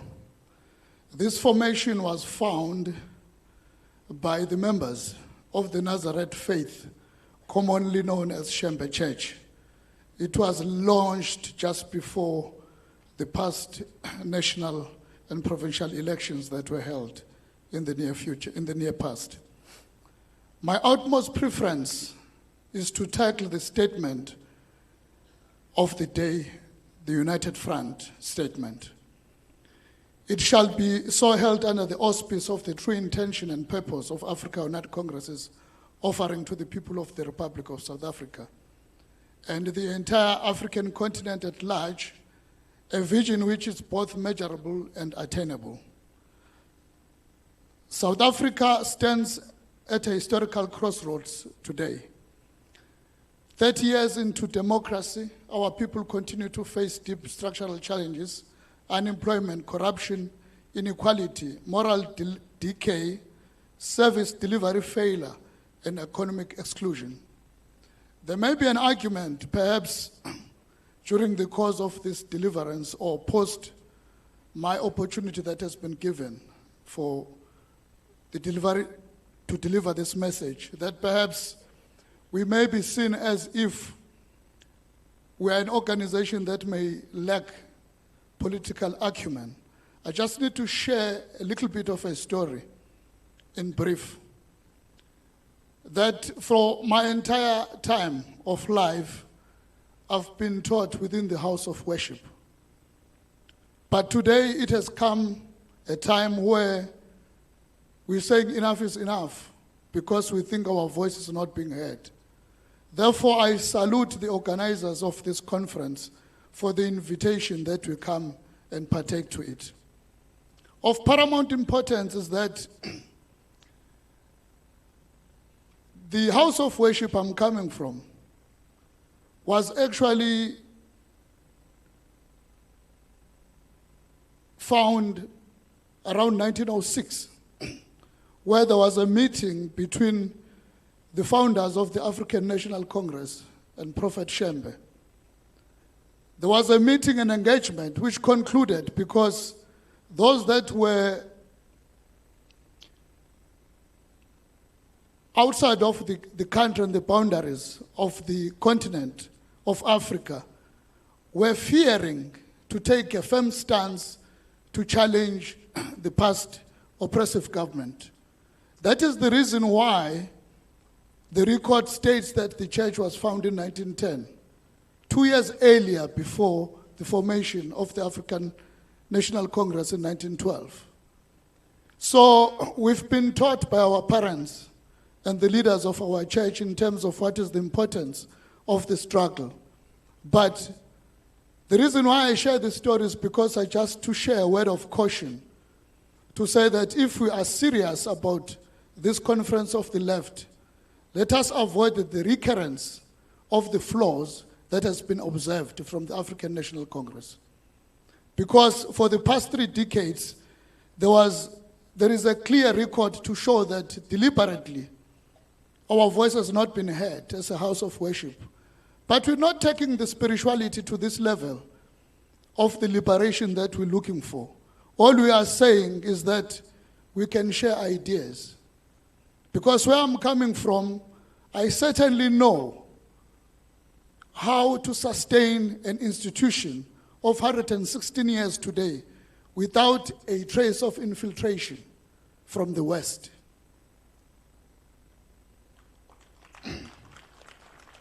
You see, the attainment of that particular status cannot be ignored if we are serious about this gathering.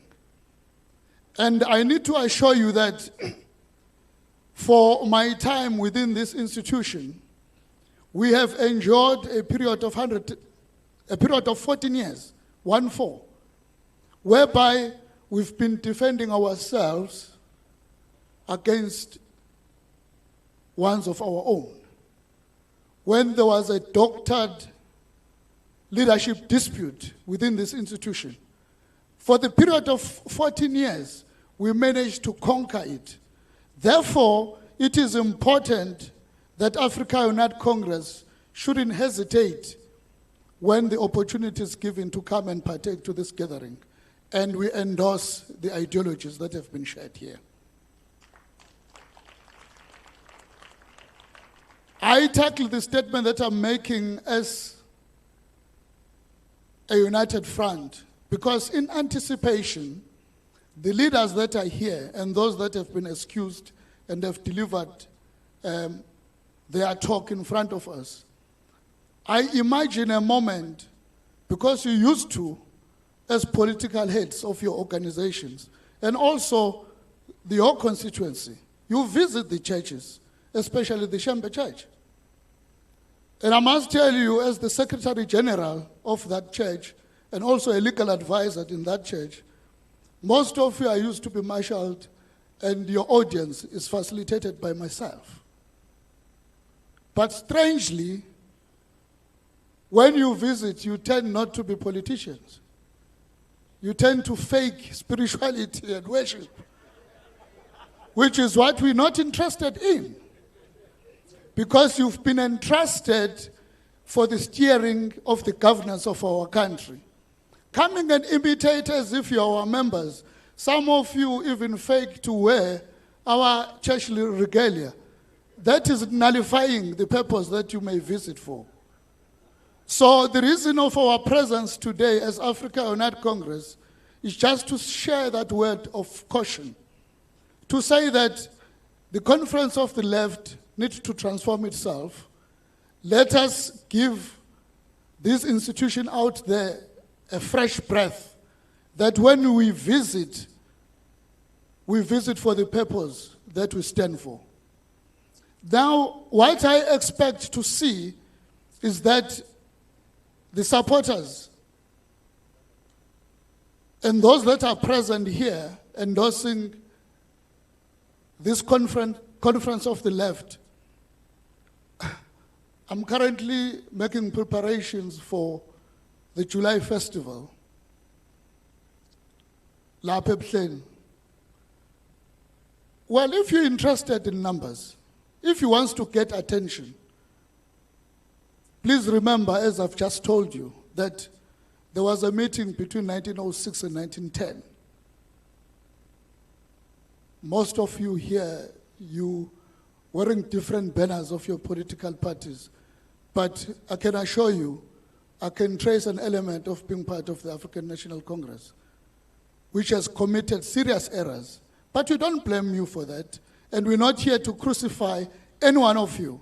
We appreciate what has been achieved but let us try and do things differently from now onwards.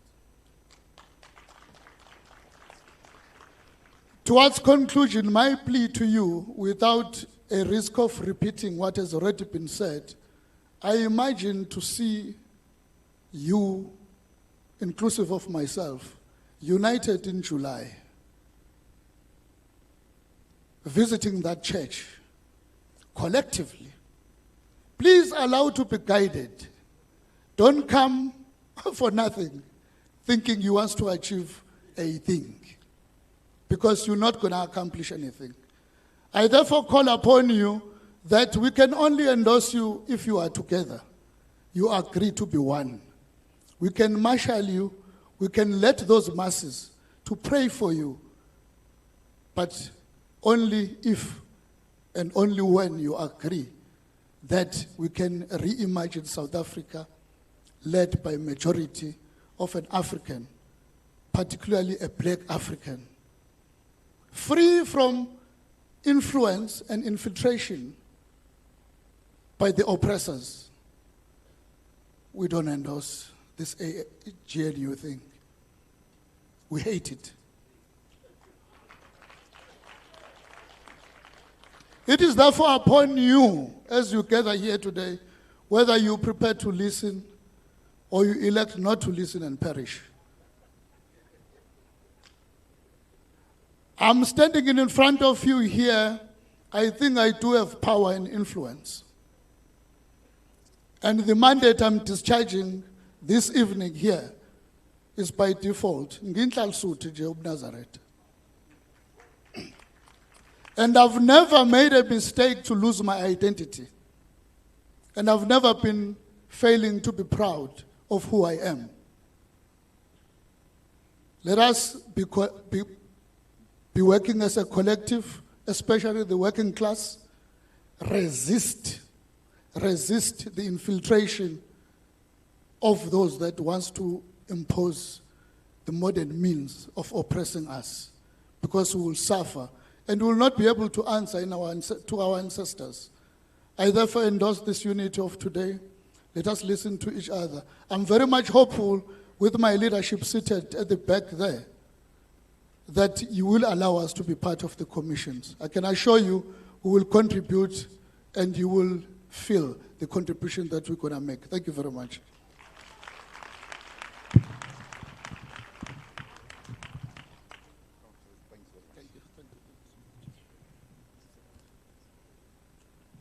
God President, thank you very much.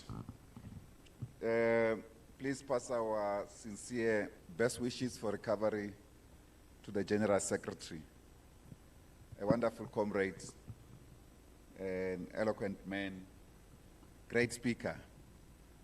So he could not be here. He was part of the delegation. We have interfaced with him on numerous occasions as we're preparing this conference. Indeed, your delegation is free to join all commissions, Comrade President Lizwi. Thank you very much. I'll ask, because I see that we still have time, you gave us 14 minutes more, Comrade President. We appreciate that. And because of some time, I think, Comrade Moli, before you come in, can I take Vuvu from the cry of the excluded? Comrade Vuvu Mate, I want to tell you something as she's coming here.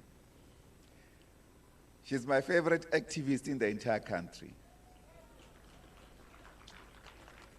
My favorite.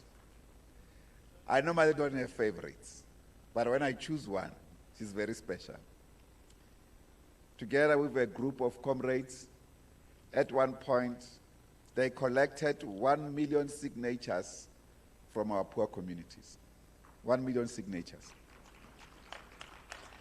They took them to Cape Town to go and give to the finance minister to say, here is the unemployed people, the people in the squatter camps who are poor. When you budget, can you think about them? They brought evidence of 200,000 of those in the wall. The bloody buggers did not pitch up. justice. Comrade Vuvu. Thank you. Mandla! Mandla! Okay. Molweni. Okay, so first, no Bala, I have to clarify this thing. I'm not speaking on behalf of Cry of the Excluded. Cry of the Excluded, you know, comrades, is not here, but I'm speaking on behalf of Amandla PE Forum. That is part of the Cry of the Excluded. So we are here as Amandla because we took a decision as Amandla, not in that platform of Cry of the Excluded. So, comrades, I heard that earlier that we should be equal. And for me, the whole day I was listening and I was ashamed that, hey, Bapo Mama. And I was like, Sisebhland, yeah. The whole day, there was no, even a single woman in this steering committee. So I was questioning myself and I wanted to write an SMS to those comrades that are sitting there and say, Haibo, where is the gender equality that we are talking about? So for me, we understand that you requested, comrades, messages of support. So we did write some, our ideas and program that we think as Amandla we should drive in this conference. But there is one thing that I want to say.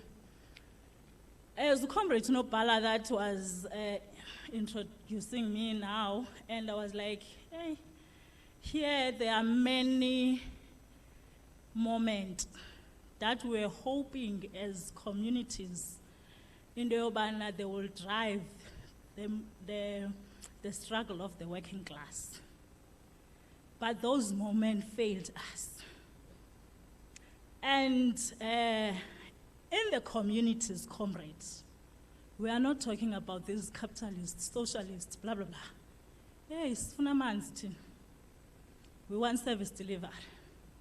We even said that this thing of privatization is not working for us.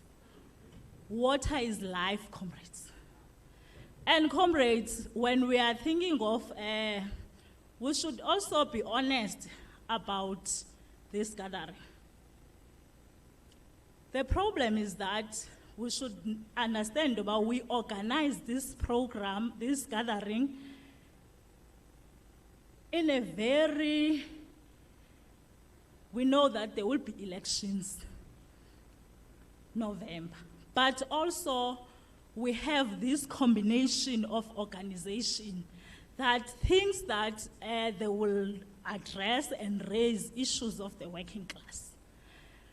But also, we came in this conference as Amandla and hoping this conference will also having programs after the elections and also driving program of the working class. We are tired, comrades, of abantu abaza kwi-communities zethu and basipromise things that azingenzeki.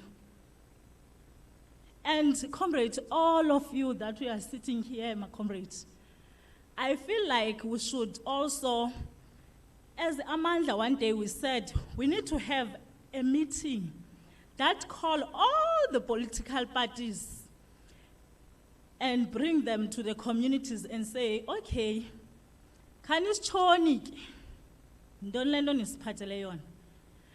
we know, talking about left in the communities, they want water, they want imisebenzi. So I'm from PE.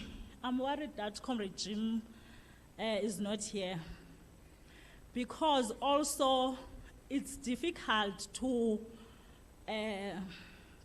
convene unemployed people when you are unemployed. Because they will ask you, "Hayibo, awuphangeli wena kuqala. Why are you convening us?" And the challenge that we are facing in Nelson Mandela Metro is that the factory are closing. And that's a problem. And we notice as the Amandla, as a movement that is working with the labor movement, we notice that the union are weak. Trying to work with union, but we are struggling, comrades.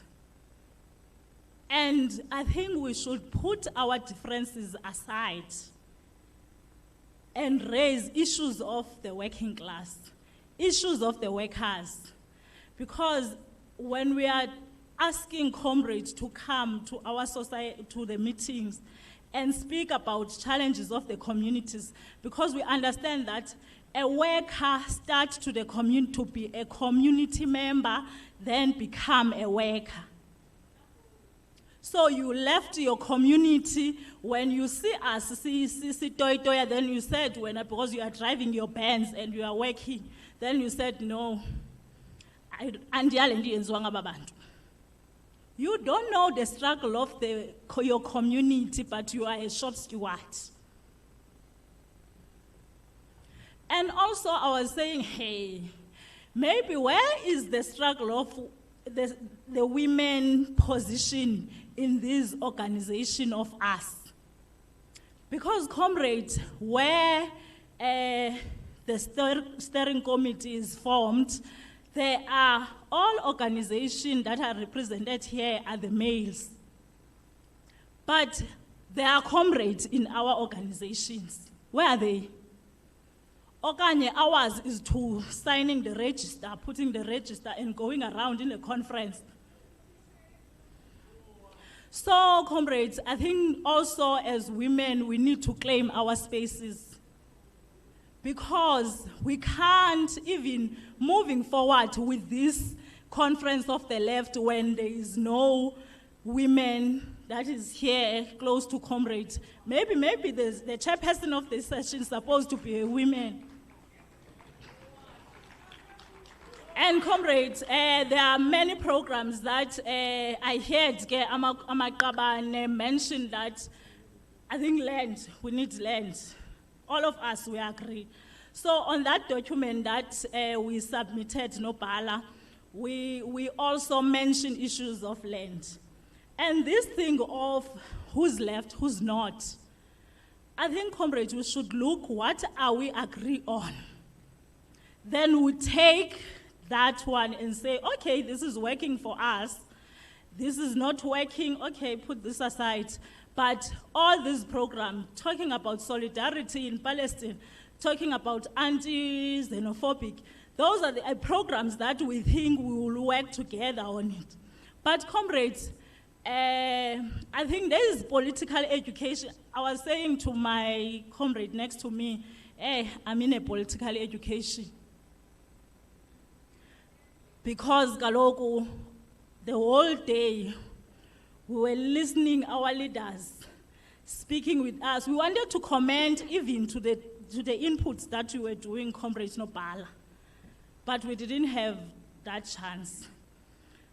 Also, comrades, the work that we are doing on the ground, as Nopala said, we collected 100,000 petitions as communities. And none of the organizations that are here were part of that. But we are calling the organization that have interest of serving, interest of working class, to work with the social movements. Because the struggle is not ending at election time. We have to work. There's a lot of work that is needed to be done, my comrades. And we know that the more that we are not honest, there's nowhere to, we are not going anywhere. But we need to be honest to ourselves and take a stand that when we are saying as having meeting, discussing this conference of the left, in other formation that we are participating, then we said, no, let's go there. Let's go there. It's fine to say, A, B, C, D is not happening. But now we start afresh and saying, these are the things that we think Dobazingenzeka as comrades in this conference. But one thing, the last thing that I have to say is that the program of action moving forward, my comrades. Amanda.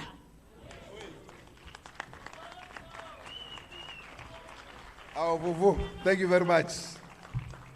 I will now ask Comrade Molly, the Assistant Secretary of International Relations in the Central Committee of the SACP, to introduce our international guest.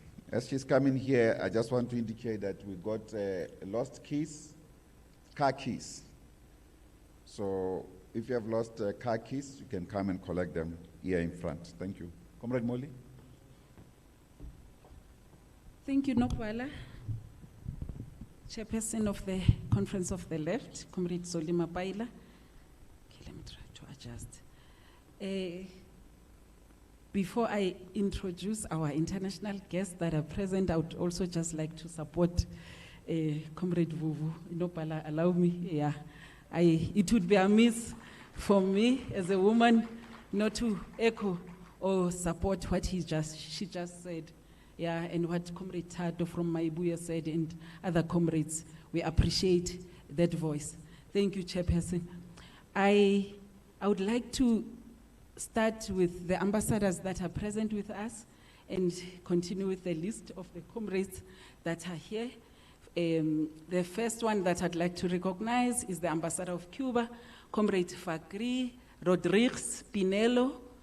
He is with Comrade Karen. Viva Cuba, viva! Long live the spirit of Fidel Castro, long live!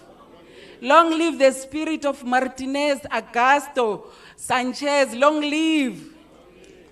Okay, we support Cuba, and I hope at the end of this conference. Oh, Ambassador. Oh, okay.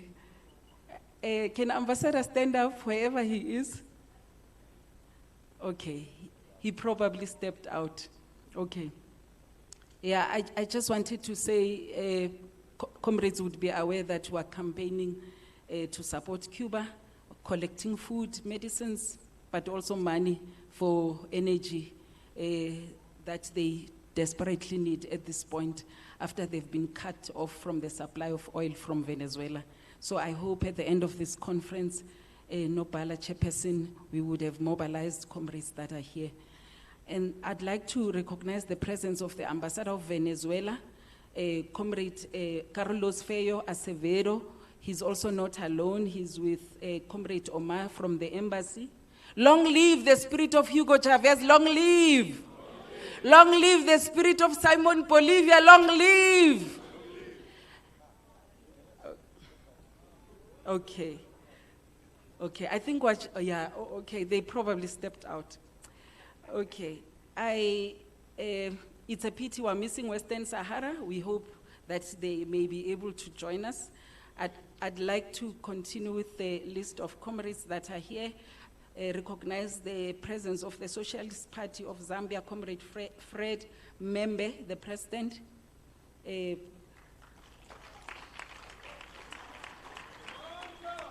Wait.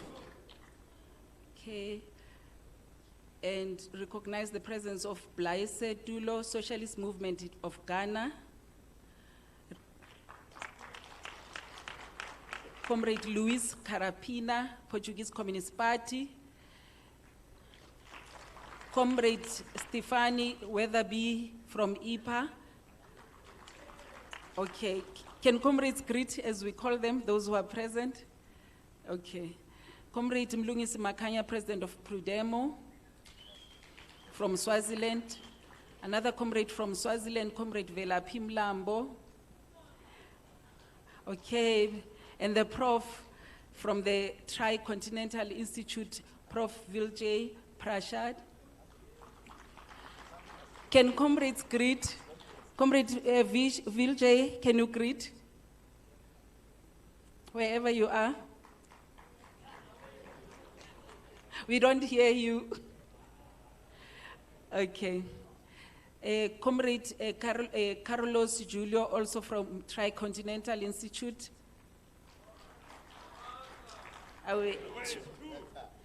Comrade Julius Natangwe from the Revolutionary Union Namibia.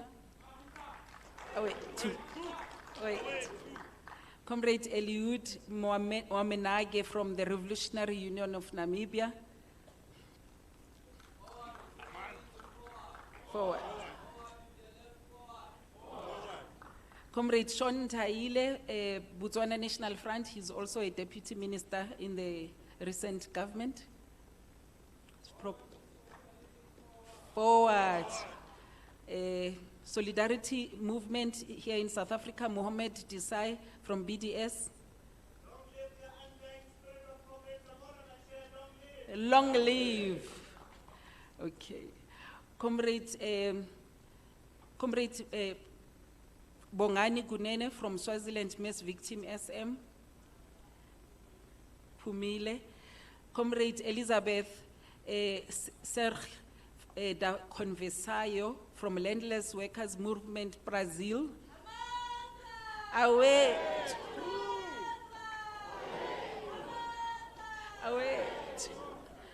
Muito obrigada. Comrade Raul Souza de Amorim, Landless Rural Workers Movement from Brazil. Continua. Comrade from Lesotho Basotho Action Party, Mkosa Leula Mahao. Comrade Lidingwane from Basotho Action Party. Matla. Okay, Comrade Skonel Lusambo, Socialist Party of Zambia. Continua. Comrade Helio David from Frelimo, Mozambique. Oh yeah.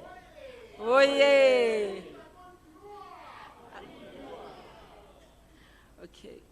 Comrade Bassam, how did I leave him in the beginning? The Deputy Ambassador of the Palestine Embassy in South Africa. Comrade Bassam. Okay, probably stepped out. Comrades stay in Pretoria, so I gather they had to drive. Comrade from IPA, International People's Assembly, Comrade Maholo de los Santos. Viva! Comrade Omar from the Embassy of Venezuela. Okay. Okay, it looks like our list is complete, and any comrades that we did not read tonight will probably arrive tomorrow, and will submit the list to the chairperson. Thank you very much. Viva Cuba, viva! Viva Cuba, viva! Viva Venezuela, viva! Thank you, chairperson. Thank you, Comrade Moli Dlamini from our Central Committee in the SACP. Comrades, anyone from the administration to make announcement for accommodation? Can I get those comrades to come here to make the announcement for accommodation? What's going to happen before I announce departure from this meeting for today? Tomorrow, comrades, as you can see, our program has many outstanding inputs. And first, I want to thank all the presenters who have accepted that we can still take them tomorrow. We'll start in the plenary tomorrow, where the initial thought will go to commissions right away, but we'll start here first. So we'll continue today's session tomorrow morning. We will appreciate that you can try to be here before 9 o'clock. Can we make a pact? Before 9 o'clock. Indeed, before 9 o'clock, we'll appreciate that you are here so that we can start with the outstanding inputs for today. But I must thank you very much for all your inputs, various political organizations, social movements, the trade union movement, as well as to thank you particularly for the patience we have displayed today, even for the discipline that up to now our house is still full. Tomorrow will indicate the number of organizations properly here in terms of categories. But I think it's important to know that this conference was practically oversubscribed. You can put a round of applause to yourself for that.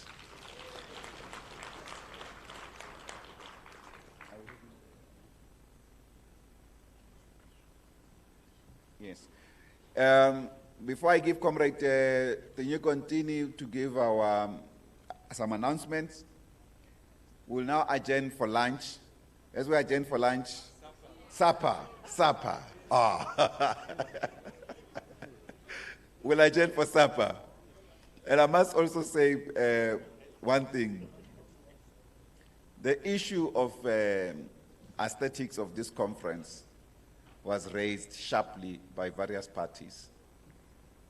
We spoke extensively, although not extensively in the meeting, but in our notes about the women's question in the SACP, as well as the steering committee.